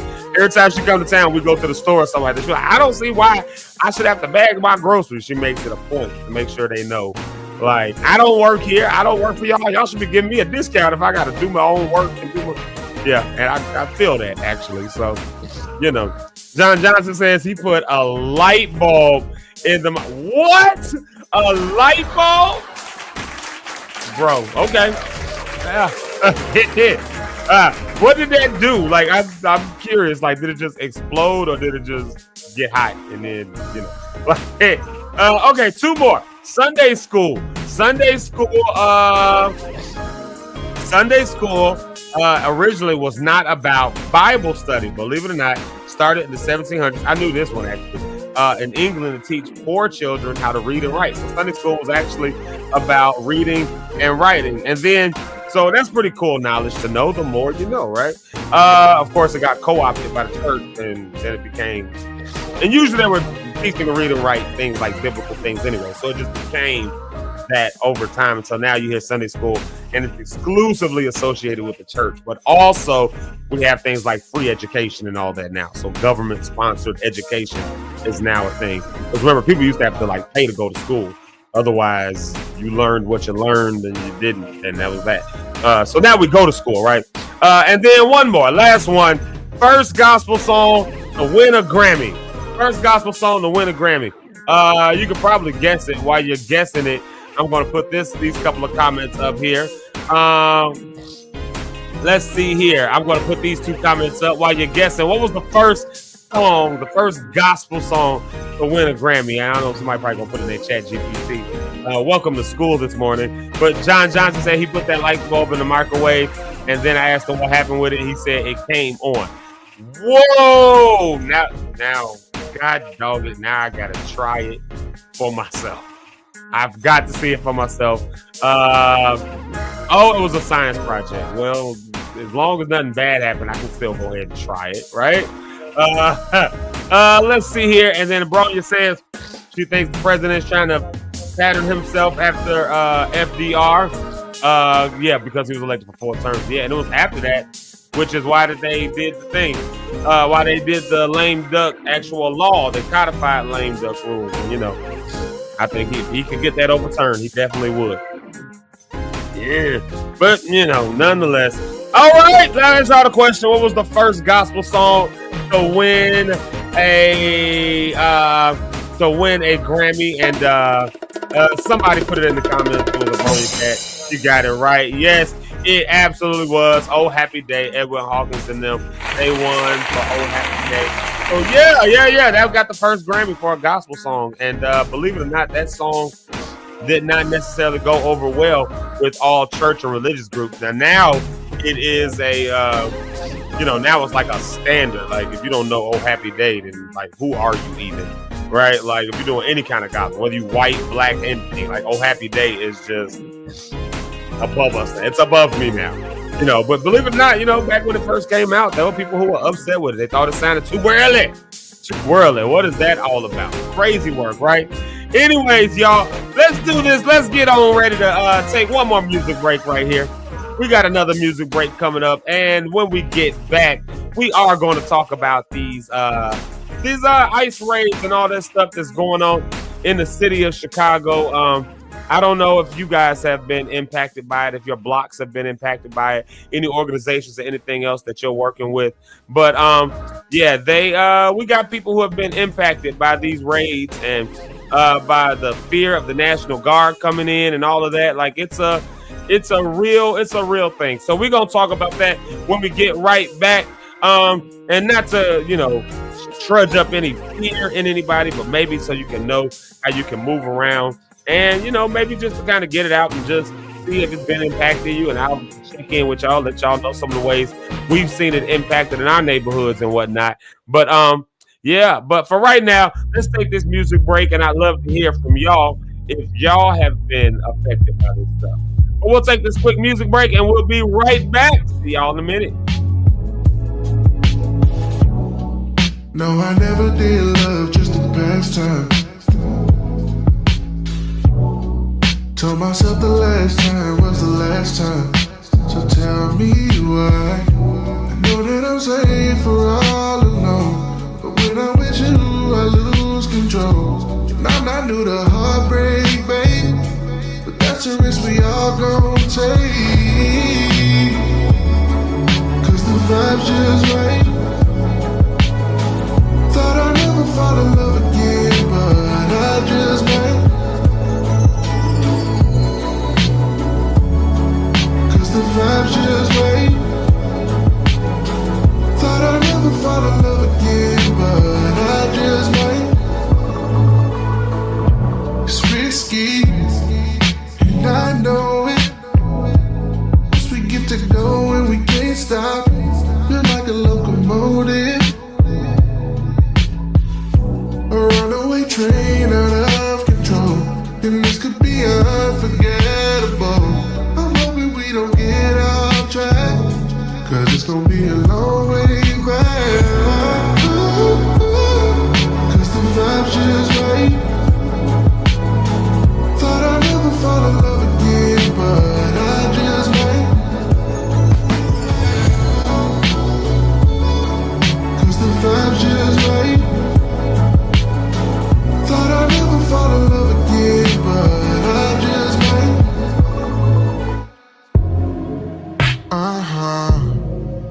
Oh yeah.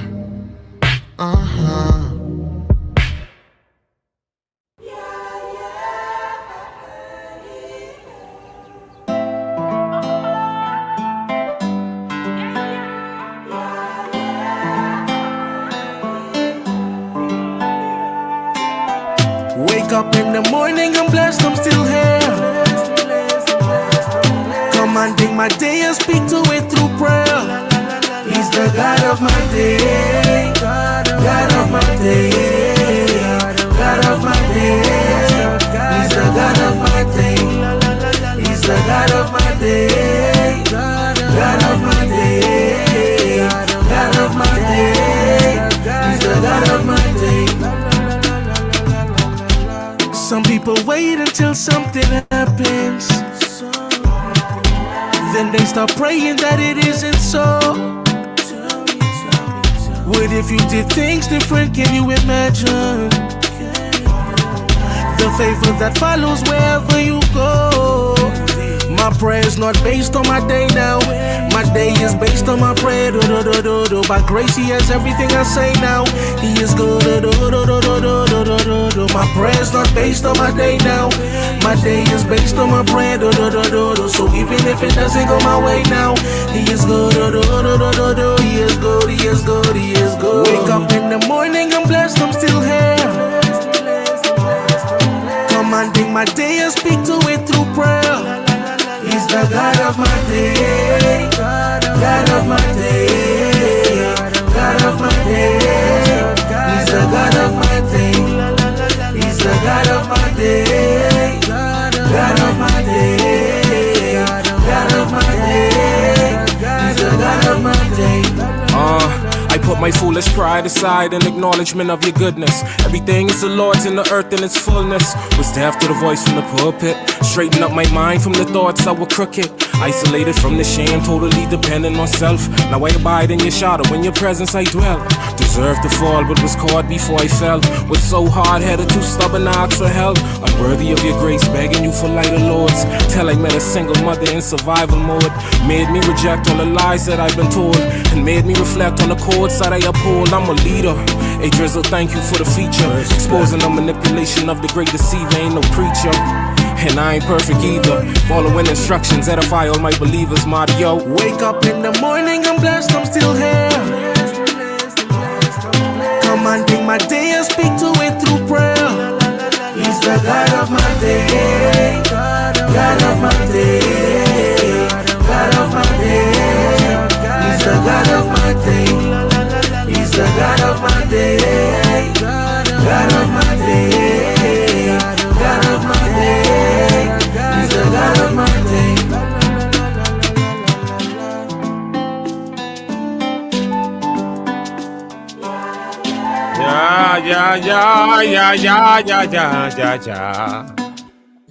Yeah.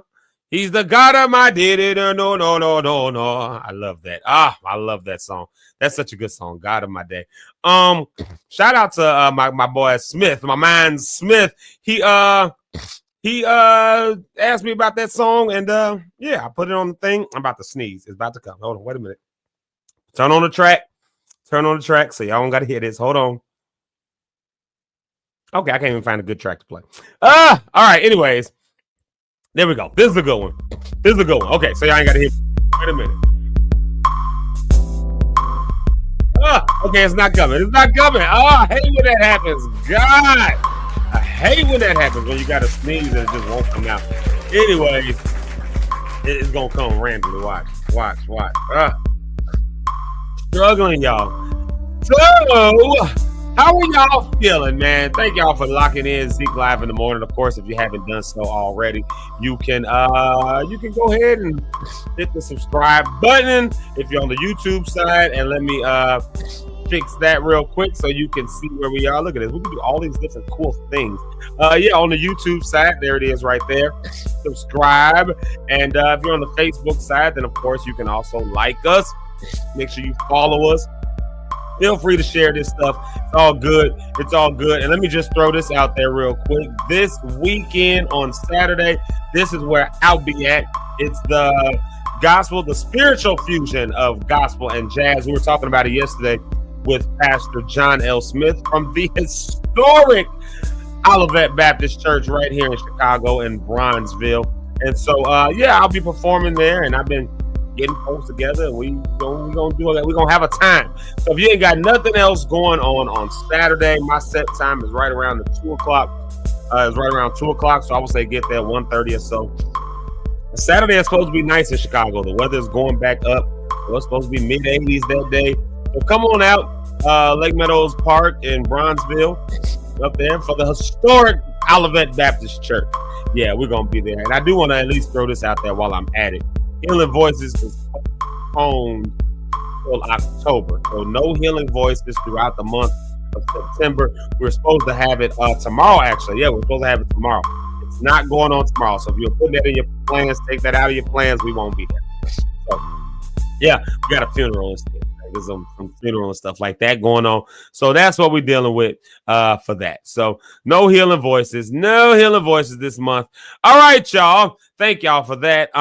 Okay, so I wanted to at least kind of maybe just give this a little bit of conversation right here, talking about the ICE raids and the deployment of the National Guard, all of the stuff that's happening right now in Chicago. And I'm admittedly I'm probably not as aware of everything as I should be, but also admittedly it's a little bit draining and overwhelming to try to be aware of any of this stuff at all, like to try to educate yourself on it. Like it's just so much every day. It's like every day, all day, it's just coming at you until it just wears you out.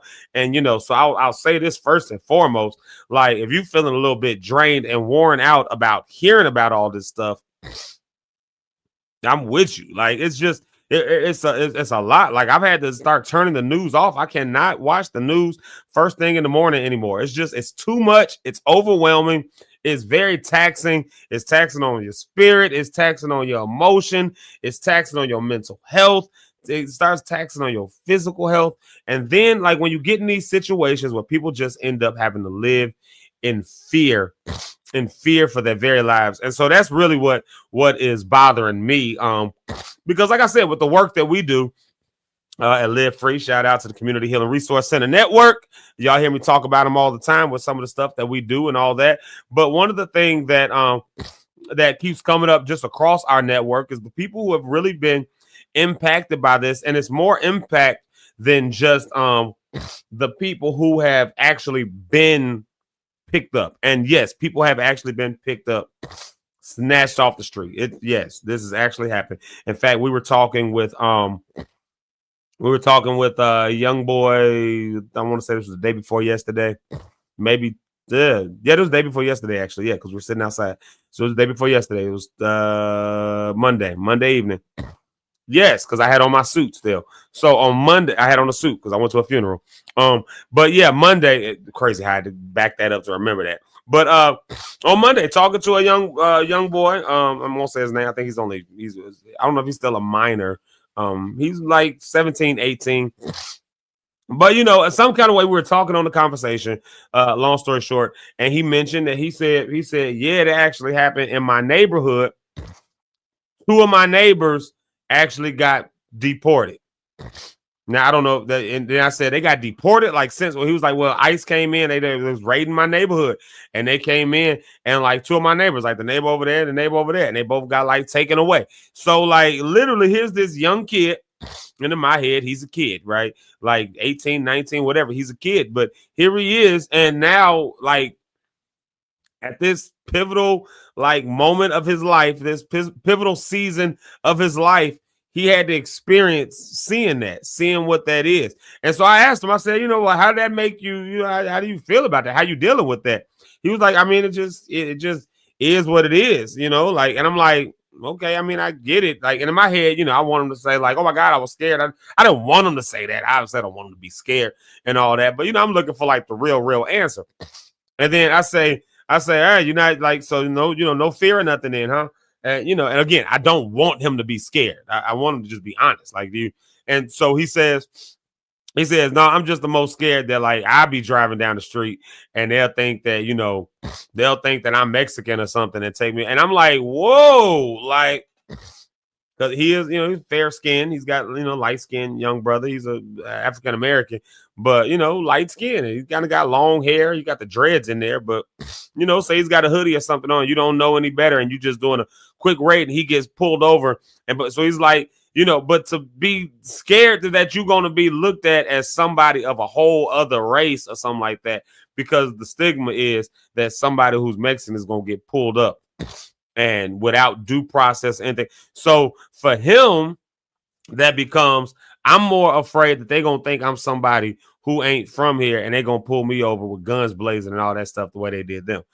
Like, so at that young age, traumatized by it. And so, we get to hear these kinds of stories all the time, like the trauma that is causing folks. And so now there's the trauma of just knowing that it's possible that the guard is maybe on their way. It's all talk with no action right now, but the back and the forth about it, the every time you see any kind of military vehicle, even just at a regular base, now you got to think, like, are they coming to my block? Are they coming to my, and some people, this is a scary prospect, especially for our Hispanic and Latino, Latinx brothers and sisters, like, or those who just, some of the Middle Eastern brothers and sisters, like this is a particularly trying time for some folks. And so I would at least say, maybe one of the things that we need to do is make sure that we're at least having a little grace for folks. And I don't know where you stand on the political spectrum. I don't know where you stand on, not even politics, but just this as a decision. I don't know where you stand with that. You have every right to stand where you stand for the reasons that you stand there. But one thing that I'm always trying to be more mindful of is, how is this actually impacting somebody else? It may impact me a certain way, but how does this impact somebody else? Do I want to see my neighborhood terrorized? Do I want to see the people who live on my block terrorized? Do I want to see the people who are good people, everyday kind of people? Do I want to see them have to live in fear and terror just because something is what I want to see happen? Maybe there's a deeper, essence to the story. And that's what I'm scared of, Grab some more Kleenex here. I told you, I'm sorry, y'all gonna have to deal with me with tissue. But that's one of the things I think about it from. How are people actually dealing with this? How is this actually hurting people? I can't say obviously any names or anything else like that, but we've had a couple people, and I've not heard from either of them in quite a while. And it's all centered around this. When he the last time I did have a reach out, he was just saying how he's just kind of keeping it low key. We got to do like the whole translator thing. But I won't even say where he's from. I'll just say somebody that we've serviced, somebody that we've and not been able to get in touch with him. I literally have no idea, no clue if he is safe, if he's been picked up, if he's been deported, no clue and no way to find out. Like, honest to God, can't reach. We got emergency contact, can't reach that, can't reach that. So I don't know. Might not be. And this was one of two. Like, I don't have a bunch of people that I'm dealing with in that capacity, but I can only imagine the organizations who do, where the people are now scared to show up. Governor Pritzker says that, you got folks who are going to court, and you got ICE sitting outside of courthouses waiting to get people. So this stuff is impacting folks. This stuff is really, really impacting folks. And it's hurting folks. It's keeping kids tormented. You got kids that's not going to school. You got parents that won't go pick kids up. You got, or they're sending somebody to do grocery shopping for them. Like, these are real stories that are coming out. And so again, I'm asking these questions, around the line of, like, do I really want to see folks living in that kind of fear, living in that kind of that kind of terror, if you will. And I get it. Yeah. Okay. Yeah. Every nation should secure its borders. That's common sense 101. Obviously, I don't think anybody is arguing against that. I think what we are arguing against, though, is the idea that just because somebody came through the border, they must be a criminal. They must be that or the other without giving due process. I mean, just look at the situation with that boat from Venezuela, or was it? I think it was Venezuela. The boat, they just got smithereens. Like, I mean, just look at that. No due process. No, it was over international waters. I mean, frankly, that's murder. Like, but that's conversation for another day. Because again, it's just so much coming out. It's overwhelming, isn't it? Like, it's just overwhelming. So, you got these people who are very much traumatized. As it looks right now, no National Guard officially is here, but you let the streets talk, and the National Guard is here. And honest to God, you let the streets talk. The police department sometimes look like the National Guard or military with some of the equipment and stuff that they got. Some of these small towns. Have y'all seen some of the police equipment in some of these small towns? I come from Kankakee County, so Kankakee, Hopkins Park, and I remember when the sheriff's department got like a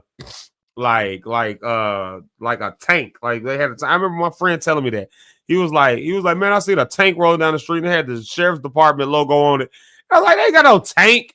Come to find out, they sure enough had a tank, like a military grade, like police departments. These are police departments with like what, So like we kind of already got the National Guard here, So, anyways, as of right now, though, for what I'm seeing, no troops are on the ground yet, although President Trump repeatedly signaled his intentions to deploy the National Guard to Chicago. He has repeatedly signaled his intentions to do so. Repeatedly. And that, that one post that came out, I don't know if y'all saw that the other day. I don't have it loaded up or anything, but the post where he was, I'm going to show you why it's called you're going to see why it's called the Department of War. I mean, people were up in arms. That's why the other day, Monday, y'all remember I kept plugging that flyer about the Faith Over Fear rally that happened. They had a good turnout for that. I got a chance to hear that they had that going on Monday, but like I said, the only reason I wasn't there was because I had to go to a funeral. That's the only reason I wasn't there. But like it's gonna take some real coming together. So for all of y'all who are in church world and all that kind of stuff, my question to y'all is, what are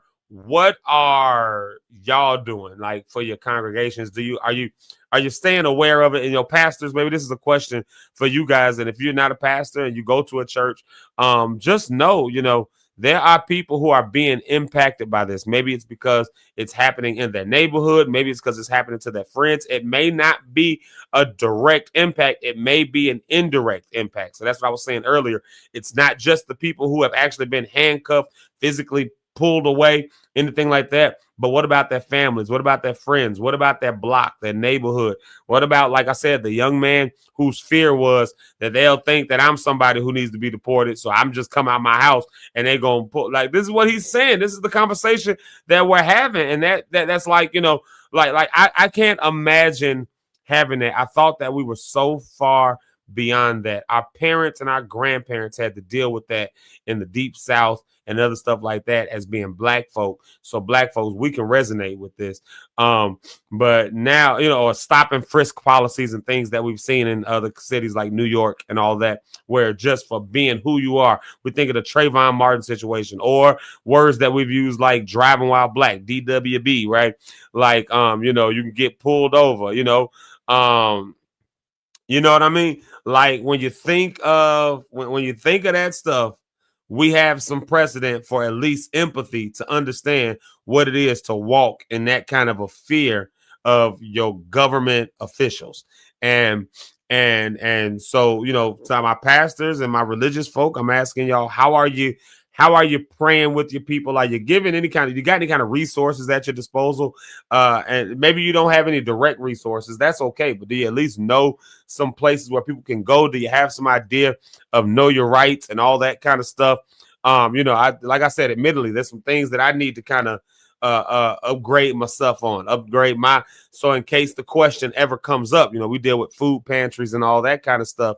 And again, like what would happen if ICE or somebody were to show up at the food pantry or to show up at my site wanting to see through files and see who our clientele is and all that? What rights do we actually have in that sense? What rights do you actually have? And that was a good time to just know that stuff, understand that stuff. Again, especially if you're in religious spaces, you got people there was a time where the black church was the center of community.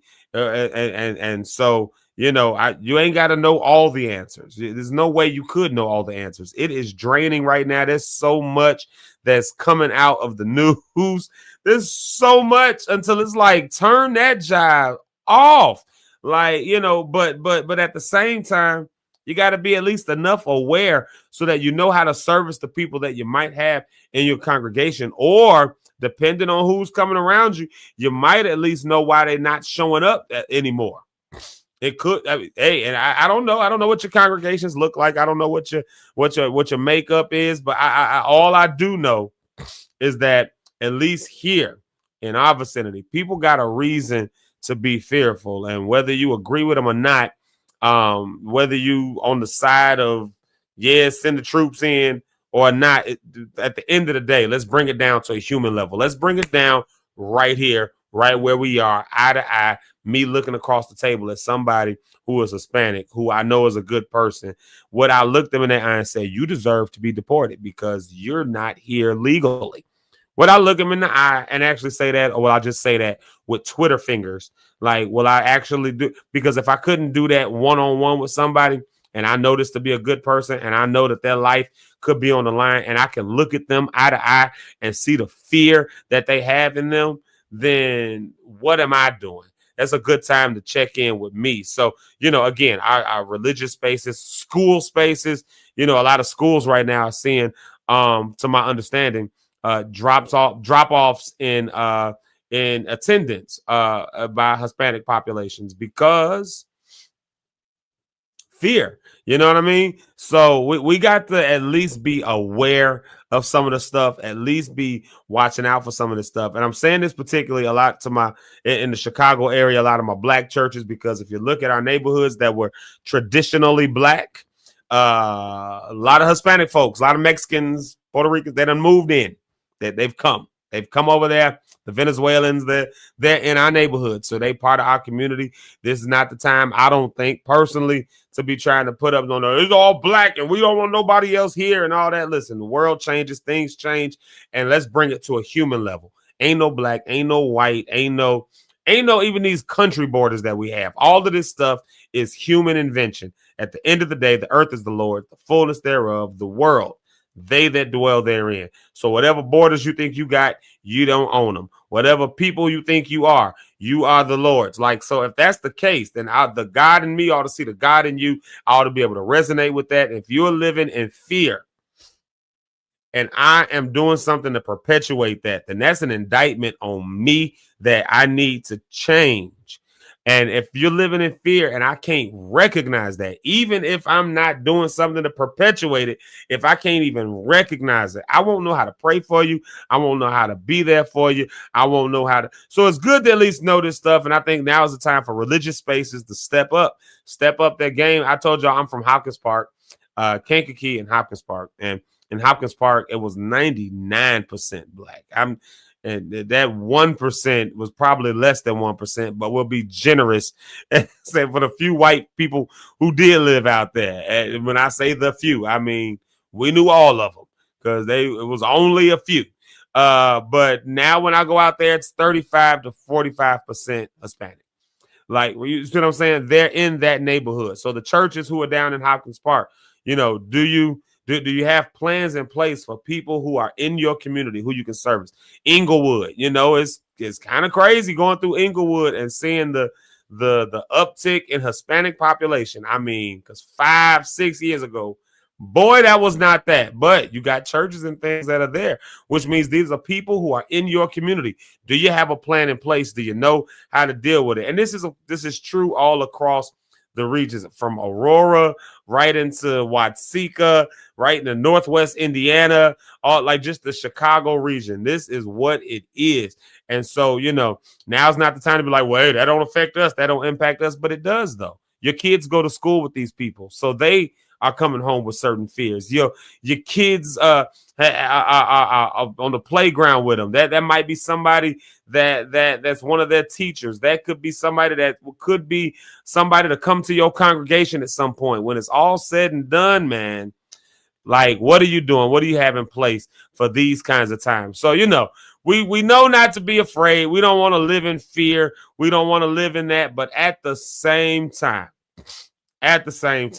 we need to be aware of those who are, so that we know how to pray for them. We know how to service them. We know how to, get them to the resources and things that they need. If you need help with that, of course, you can reach out to us, Community Healing Resource Center, APC Morgan Park. Just reach out to us, CHRCAPC@gmail.com, and we can try to hook you up at least with some resources, other stuff like that, some things that you can put across your table just in case folks show up. And trust me, folks will show up on your doorstep, because it's a cultural thing for a lot of folks who come from South America, especially, and Central America and all of that. The church is a place of sanctuary.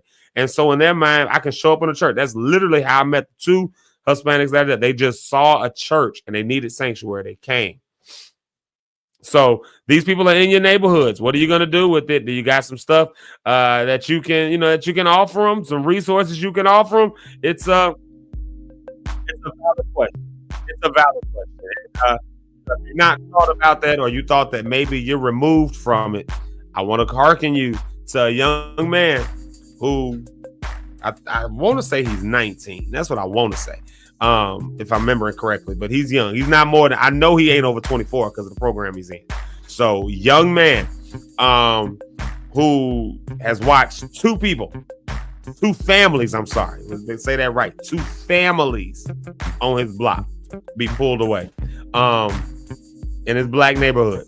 So this ain't the time to act like we not impacted or affected by it. So I just want to make sure to at least put that on your mind. And again, I'm not trying to fear monger, but I am saying if we're gonna be people of light, then let's be a light to these dark times that some of our brothers and sisters in the Hispanic world are living with right now. Let's see what some of this stuff says. Yeah, I'm with you, Abronia. Absolutely, it is draining between ICE, the National Guard. It's too much. It's too, and if you're not in Chicago, you might not be hearing about this stuff quite as much. But this is, it's in our face all the time, both on the ground and on the TV screen, and on, like, it's in our face right now, and it is a lot. Shout out to Chris Hood. Yeah, good morning to you, bro. Love you. Glad to see you this morning. Here's my mama saying, my mother-in-law saying I'm light-skinned, and my resident asked me who deported me over here. Look at that. And them old residents be saying some off-the-chain stuff, don't they? They be saying some off-the-chain stuff. And hello, mind you, these people who are the residents are also, some of them at that age group are well alive, and they running the world, and they think like that. Here's something my mama said. Some of the ICE fears, they had a student who wanted to, sorry, y'all. I feel that sneeze coming on. Hold on. It won't come out. Woo, there it go. All right, let's get that comment out, then let's take a music break. Oh, wait, one more. Maybe not. Okay. Talk about inconvenient time. There you go. Talk about inconvenient timing on the allergies. My God. And I took medicine, so it's going to be one of them. Okay, anyways, ICE fears. We'll read this one, and then we'll keep it moving. Had a student who wanted to kill himself, so he wanted to unalive himself so he could be with his dad when his dad gets deported. He figured his dad could take his ashes so they'd always be together. Can you imagine that? Like, this is real world stuff, y'all. This is real world stuff. And so, again, churches, congregations, community leaders, these are the people in your community. These are the people in your area. What you gonna do about that? Because this is a real thing that's going on. All right. Let's drag the conversation back up. I don't want to be dragging it down, but at the same time, hey, Miss Ursula Ellis. At the same time, it's important. It's important. It's important. But we walk by faith, not by sight. But we definitely. My mother just put in the comments that kid was 6 years old. Look at that, man. Like, this is real stuff, y'all. This is not the world you grew up in. So listen to wisdom. And yeah, listen to wisdom, and for real. Let's see if we can do better. Let's do this, man. Let's bring the energy back up.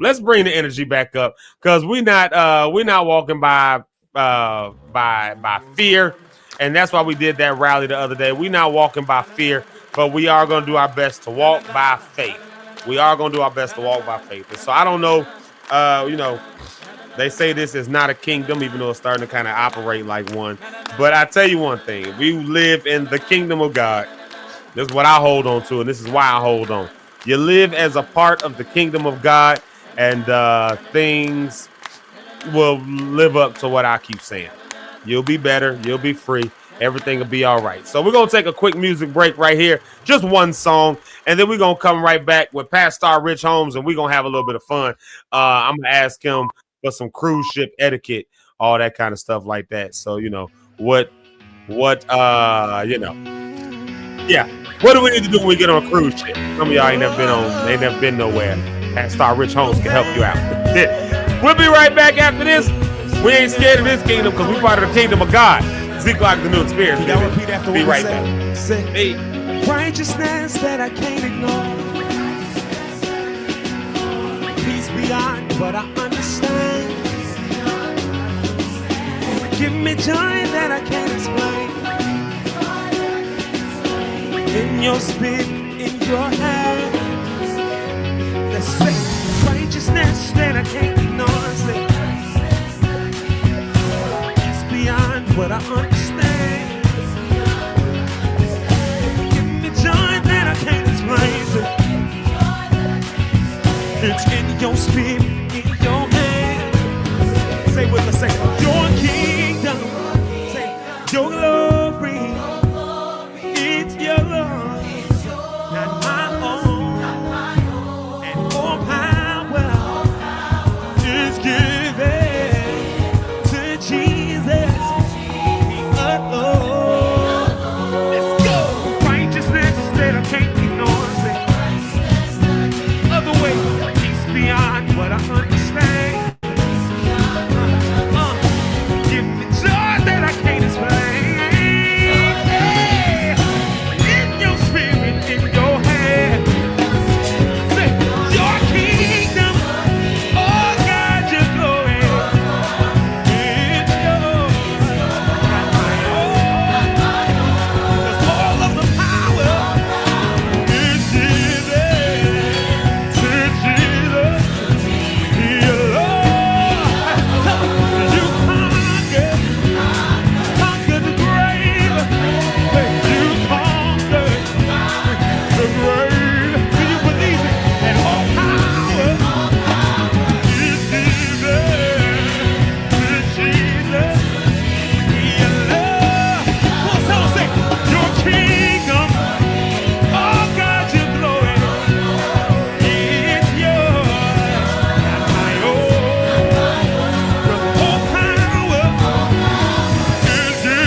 Yeah. We're praying for our people, y'all. We're praying for our people. We're praying for them. We're praying for them. Oh, yeah. Oh, yeah.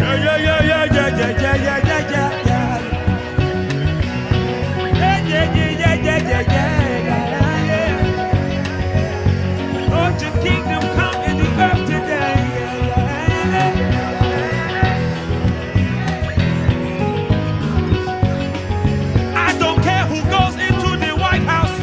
no, no, no, no. Because your kingdom is still your kingdom. I don't care what the government may have to say, because it's your kingdom. It's your kingdom. Your kingdom. Your kingdom. Your kingdom. Your kingdom. Yeah.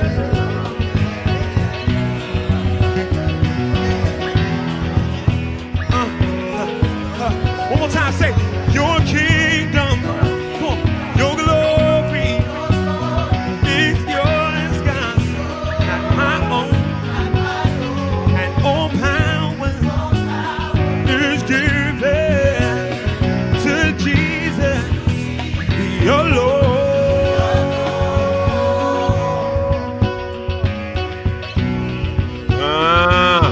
I'm so sincere when I say, y'all, we are praying for our people, y'all. We're so sincere when we say we gotta pray for our people. And I'm all with it. Hey, we walk by faith, not by sight. I'm with all of that. I'm not knocking none of that. In fact, that's the assurance that I have why I say we're praying for our people, because though we're walking by faith, not by sight, we ain't flying by faith and not by sight. We ain't just flying from here to there. We got to walk through some stuff, which means that we got to trust God all the more. So right now is maybe not a time where you got to trust God just for yourself, but you try to trust God with empathy for your neighbor. Yeah, for your people who are around you. Like I said, that's kind of the work that we get involved in. So we hear a lot of these stories, but praise God, all is going to be well when it's all said and done. Because when the long arc of history gets done with itself, some kind of way, the ebbs always get followed by a flow. So it's all good. Hey, y'all, let's do this. Let's bring to the stage somebody. Let's bring it up a notch real quick, because somebody is on their way on vacation, maybe, or maybe you've been thinking about that cruise. Maybe you've been thinking about all that. So I'm going to talk to my friend who is a professional cruiser about what that should be like, so that y'all don't get on here causing all this drama on Carnival. So y'all do me a favor. Y'all know him. Y'all love him. It's the one and only Pastor Rich Holmes. Hey, what's happening, people? I'm feeling. What's cracking, Doc? How you feeling, brethren? All is well, man, on this Wednesday. Woosah Wednesday. I like how you say that usually. Ah, Woosah Wednesday. Yeah. It gets a gong. Woosah Wednesday. Yes, hey, got a Woosah. Yeah. Come on. Hey. I like it. You like that, huh? Yeah. Oh, come on, clap. Oh, we are there today. Oh, yes. We've come a mighty long way, haven't we? Yeah, yeah. When somebody says something random, I'm just be like, wait, don't let Eric get a hold of this. This is going to be something else, man. That's all we're going to hear all day. All right, we'll make him the sound effects king. He'd be the sound effects guy. I ain't got to worry about it. All right. Yeah. They got some pretty cool sound effects. I uploaded a couple, but the other ones just came in. It's a new thing. Okay. Yeah. So I'm with it. Ain't bad. Yeah, I mean, they'll last as long as we got StreamYard, but I'm actively looking for something else right now. So, oh yeah. Plus we got to elevate the show anyway, so I need something that separates tracks and all that. Yeah, I love it. Yeah. We're going higher. We're on the way, going higher. So how you feeling, Doc? Man, I feel good today. It's another day to get up and took my walk. Got my fruit in today so far, so I'm good. I'm feeling good, real. Nice. Got that workout Wednesday, walking Wednesday. I love all of that. Yeah. Video, guys. So we got a new show premiering tonight at 6 p.m. So we're excited about that. Fresh look experience coming out today. Just finished the editing process this morning. So. Nice. That's what's up. Gotta get your hair cap on the Yes, sir. Appreciate it. Oh, that's what's up. Yeah. View Network out here doing the thing. Yes. Yeah. View Network. Yeah. That's great. That's what's up. Lockstar, I don't know if y'all have done it. Have y'all, have you looked at View Network? Have y'all gone to see some of the stuff they got over there? Because they got some good stuff, Yeah, go check out what they got goings on. Yeah. I know you just talking about a cruise and everything. You know, we just got back. And it was a good time. So, put day 1 and 2 out there if you want to check out some reviews on the. He was on Royal this time, Royal Caribbean. So I haven't been on there as an adult, honestly, and so it was kind of interesting to be on there. It was pretty cool. It was fun. Yeah. So you usually are doing Carnival, right? Like that's usually. Yeah, I'm Carnival. Usually I'm loyal, committed to Carnival. But a couple weeks ago, I started getting some videos on Carnival, and I put one of them out there, and I was just like, oh boy, he just wasn't doing well on Carnival, y'all. I'm just gonna be honest, just keep it real. Our people, black people, what I'm talking about specifically. It didn't look out well on Carnival, man. We starting to get a name on Carnival. I just want y'all to know, and it's starting to turn. My God. Oh Lord, you ever experienced any of that like up front, like just like right in your face, like right in person? Oh like, yeah, folks acting up on Carnival. When you know they try to bring some extra stuff on that boat. I don't know why we try to bring some of that extra stuff on that boat sometimes, and that dog be right there waiting for you. And I definitely seen dogs coming. It was about maybe it's down the hall actually from us. There's a couple. They had the dogs out there. They ended up having putting the guys on the floor. And it was tough to see that. And then they got escorted out as you're coming onto the boat, getting to your room. That's a little different to see to start your vacation. But that was letting me know, they serious around here. They starting to really beef up some things. And for those that's trying to still make that extra happiness, just be careful. That's all I got to say. Please be careful. Whew. The sneeze keep on track. Jesus! I was trying to attack you. Oh boy, get him! Hallelujah! I can't. Yeah, I cannot. Boy. I feel like one more. Okay, come on, go ahead and get that together. While Zeke is getting the sneeze, and he's doing the whoa while he getting the sneeze. I don't know what's happening. It's a whoa sneeze Wednesday. My God, Jesus, brother, it's just getting worse and worse. Oh, you got teary eye. It's real. Yeah. All right. There we go. I think that might be the last one for a minute. I think that might be the last one for a minute. My God. That was so rude to me. I'm so sorry. That was so rude to me, y'all. I just apologize. I just apologize. I apologize to y'all. Dude, yeah, no, okay. So like the whole cruise ship thing, you know. Because I was talking to somebody, they're on their way on their first cruise. I was talking to somebody yesterday, matter of fact, and she's on her way on her first cruise. Congratulations! First cruise ever. Yeah, right. I believe you can't get into heaven unless you get on a cruise. That's just me. You get to heaven, but that's just me. So. Well, this person's doing a 7-day. Yeah, well, I enjoy the 7 days. I feel like that's enough time to get everything you want done. And I enjoy the escapism for a minute and all that stuff. But I don't know. They say that for people on your first cruise, maybe it's not good to do such a long cruise because you don't know how your body's going to react or anything else like that. You know, you might be better off on 3 days, weekend cruise or something. I don't know. What do you think about that? Like I was at, your first cruise and all that. Yeah, the first one I ever went on, I think I was like 13, 16, somewhere around there. It was like a 4-day cruise. And it was just to see if I liked it. Right, because you are stuck on sea. You know what I mean? When you look at it, you're stuck in a place. Of course, it's a beautiful place to be stuck in, but you're there in the middle of the ocean, and you want to see if I want to be here. Also, if your body's going to react. Some people dealt with what they call motion sickness. You got to get your sea legs, as I call it. Usually, it takes you about 2 or 3 days to get used to it, and it took me that long to get used to when I first got on there. So by the time I was used to it, it was time to go home, and I'm like, "Oh no, I'm ready to really party, really have a good time," So I think that's where that comes in, where the 7-day might be good for you. But I think when you first start, maybe a good 3 to 4 day one, just to get your sea legs, as I call it, make sure you're good with it, and then go ahead and go from there. But some people are like, "No, if I'm gonna go, I'm gonna go." Okay. Yeah, that's how I feel. But I feel give me 7 days, give me 10 days, give me like give me long, just take me to sea and just sail me around. I don't know. You know what I did not experience on any of the cruises I've been on? I've only been on 3 or 4. Whatever it is.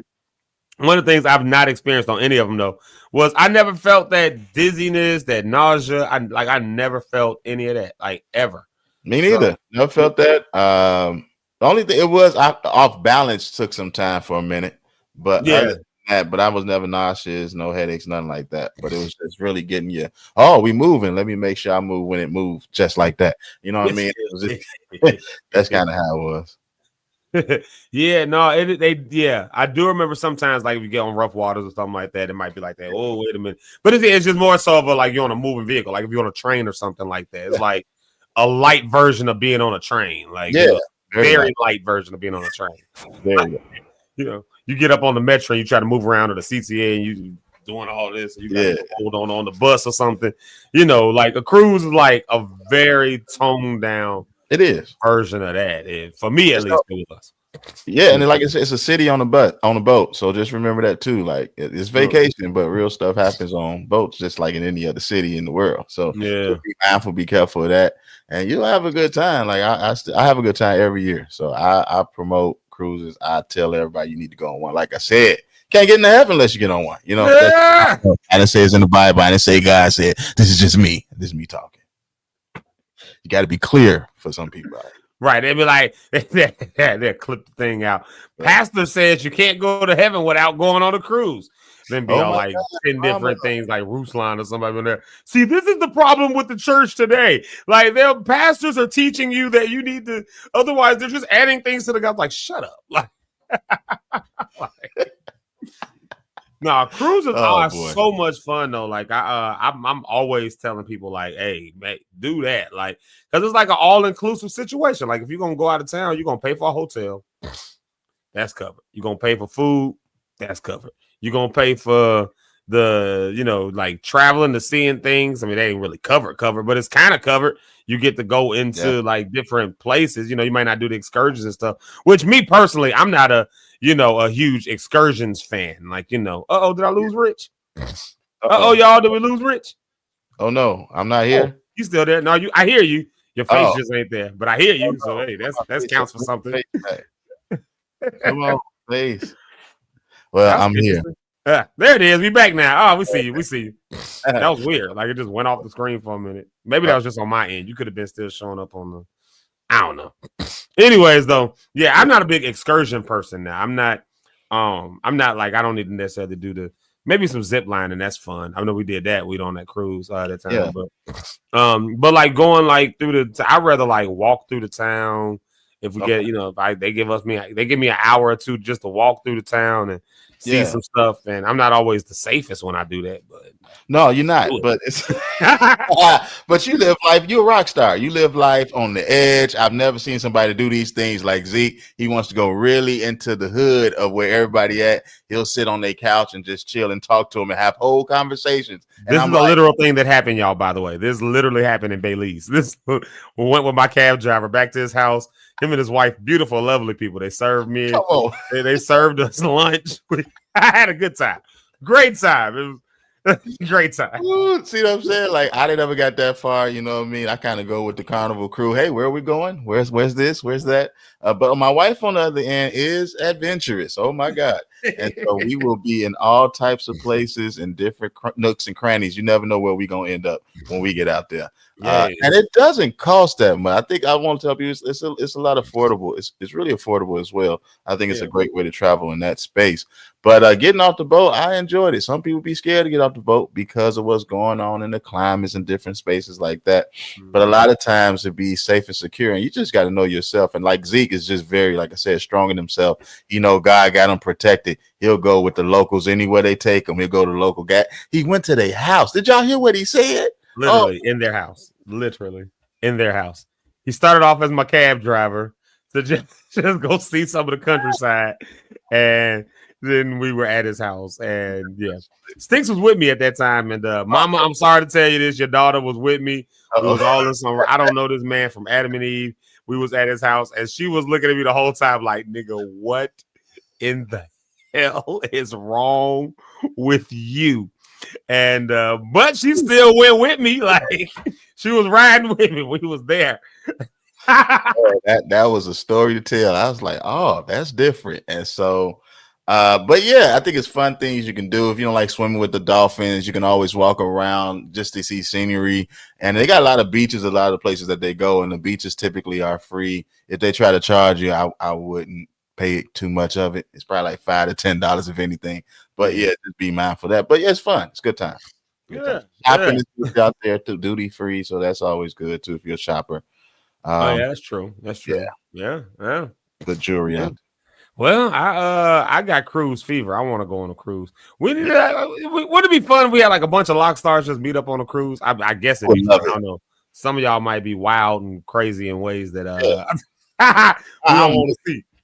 You know me. I don't get me started with a good time. Don't tempt me. I'm ready to roll right now, and I just got back and I'm ready to go. You feel me? So how many you be doing a year typically? I've been doing you to do like 2-3 cruises a year. Yeah, Like I try to get 2 in. You know, I try to keep up with my parents, but they I've never seen nobody cruise like this. They are like every month they gone, every 2 months they gone. I'm like Jesus, and so I'm just trying to get like once at the top of the year, once at the end of the year, and I'm good to go. You know what I mean? So. But you know what though, when you think about it, like people who have boats, like who own boats and stuff like that, they out on the water like it's true all the time. Like only thing is it costs them a whole lot more to have their own boat. They gotta gas it, they gotta staff it, they gotta own it, insure it, all that stuff. So I mean, go out on a cruise ship once a month, and hey, that's true. You're right. Significantly cheaper. It is. Like I said, when I went before, or maybe last, or maybe a couple years ago, when I met a person, the spouse had just passed away, and they just was cruising like for 6 months, back to back to back to back. And I was like, this is how they gonna live for the next 6 months. I said, I get it. And so, but yeah, it's a great experience. I would encourage anybody to go enjoy it, man. Food be halfway decent, you know what I mean? Burgers are amazing to me. The best burgers on the seas are with Carnival. Carnival has the best burgers for sure.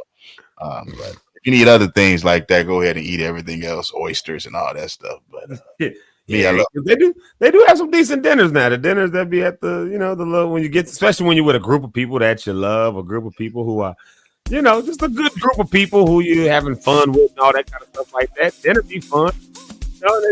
Food and stuff. Okay, tell me this real quick before we go, and then I'll look at some of these comments. Then we gotta get off here.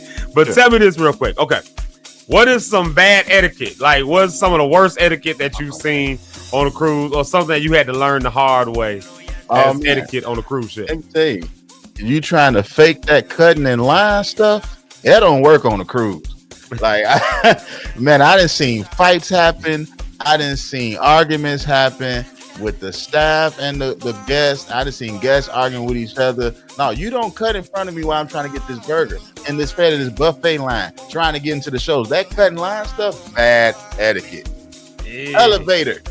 Listen, hold the door for the person with the elevators, because we got to wait all day for the elevators to come in. So we waiting all day for the elevators to come down, and then you just going to go in there by yourself because we paying attention to some other stuff. No, hold the elevator and let people know, hey, this is going down. This is going up. Why? Because we all cruising and have fun together. It's vacation. Come on.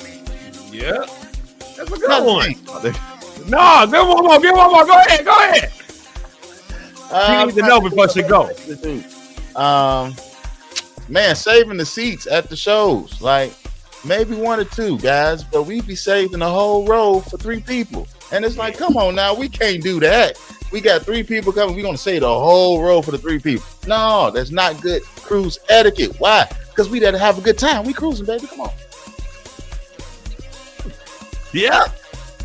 Another thing. It is, y'all.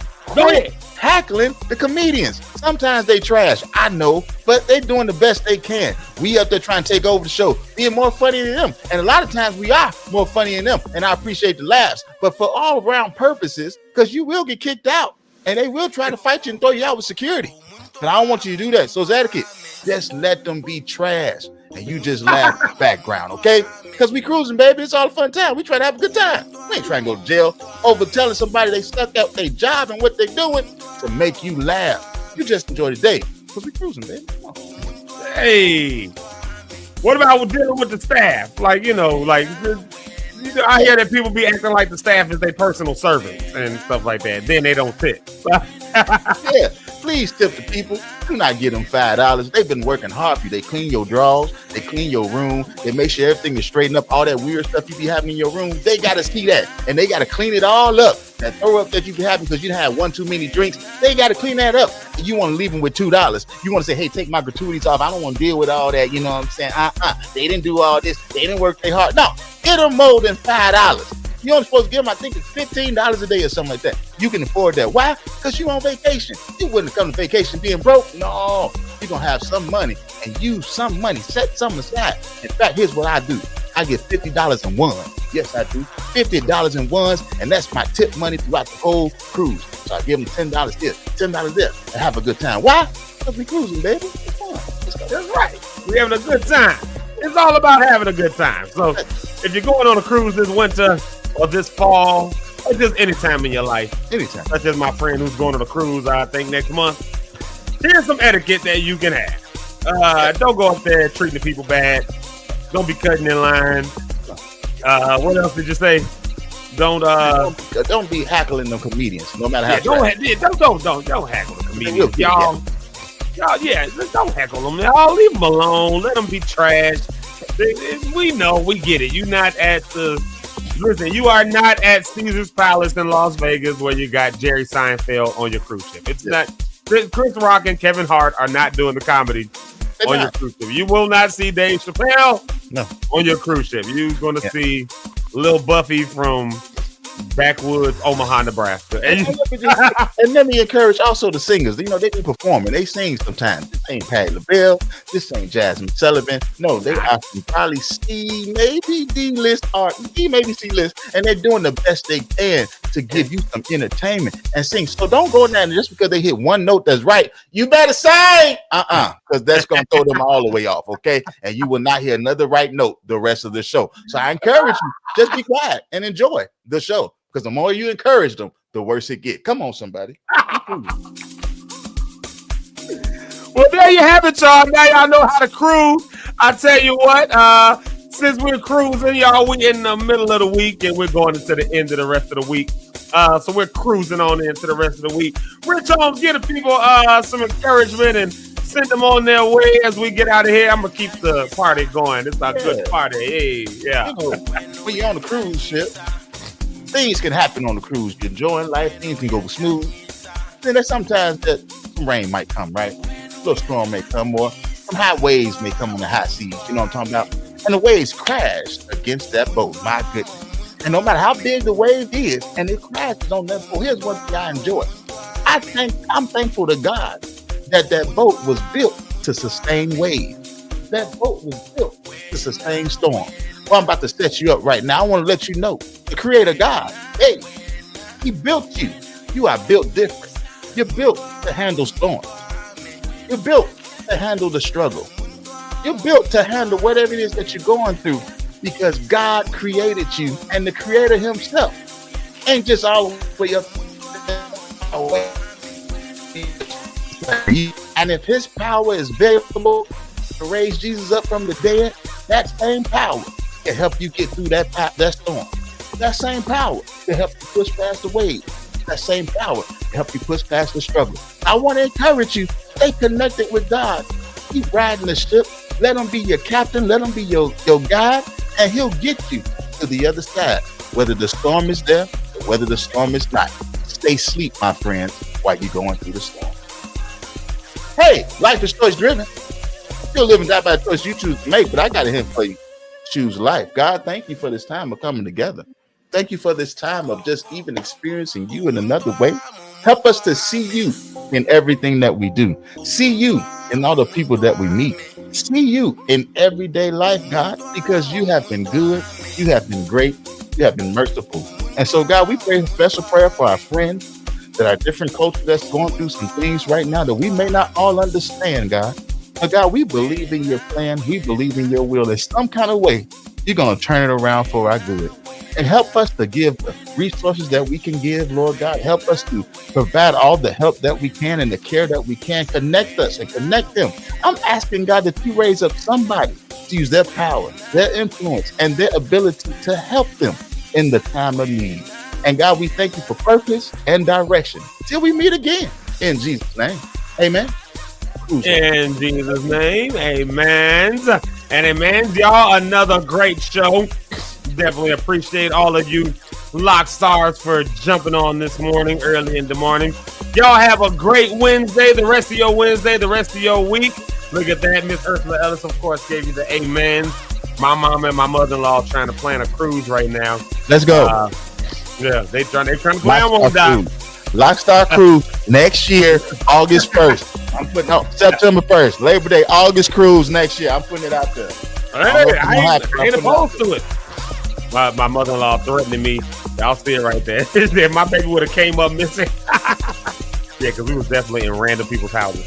Y'all, let's do it, y'all. We gonna have my mother-in-law says thank you for the wonderful prayer. And of course, mother Cynthia, Mama Pastor Cynthia Cohen. I'm trying to get it out. I can't say it. Right, get to today, Junior. Says amen and a great show. And I saw earlier, Mama JP enjoyed today's show. Good conversation. Yeah, I love when the mamas tell us good show. That's how we know we did a good thing. So y'all enjoy the rest of your Wednesday. Y'all have a good time. Whatever you got going on, whatever it's looking like, whatever's happening. We did our Wednesday well check. Whatever you got happening with you, we got you a prayer. We got you lifted. We got you covered. If you're going through some of the drama and stuff that's happening right now in our city and our community, hey, we got you. We got you covered. And also, if you just you just sick of just the nonsense and all that stuff like that, we got you. And if you're on your way on vacation, we also got you covered. We are here for you. Just remember 3 things. Whatever's going on, remember you're better, you're free, and everything. And I do mean everything. It's gonna be all right. Until tomorrow morning, we'll see you. Deuces. We love you. Peace out. I think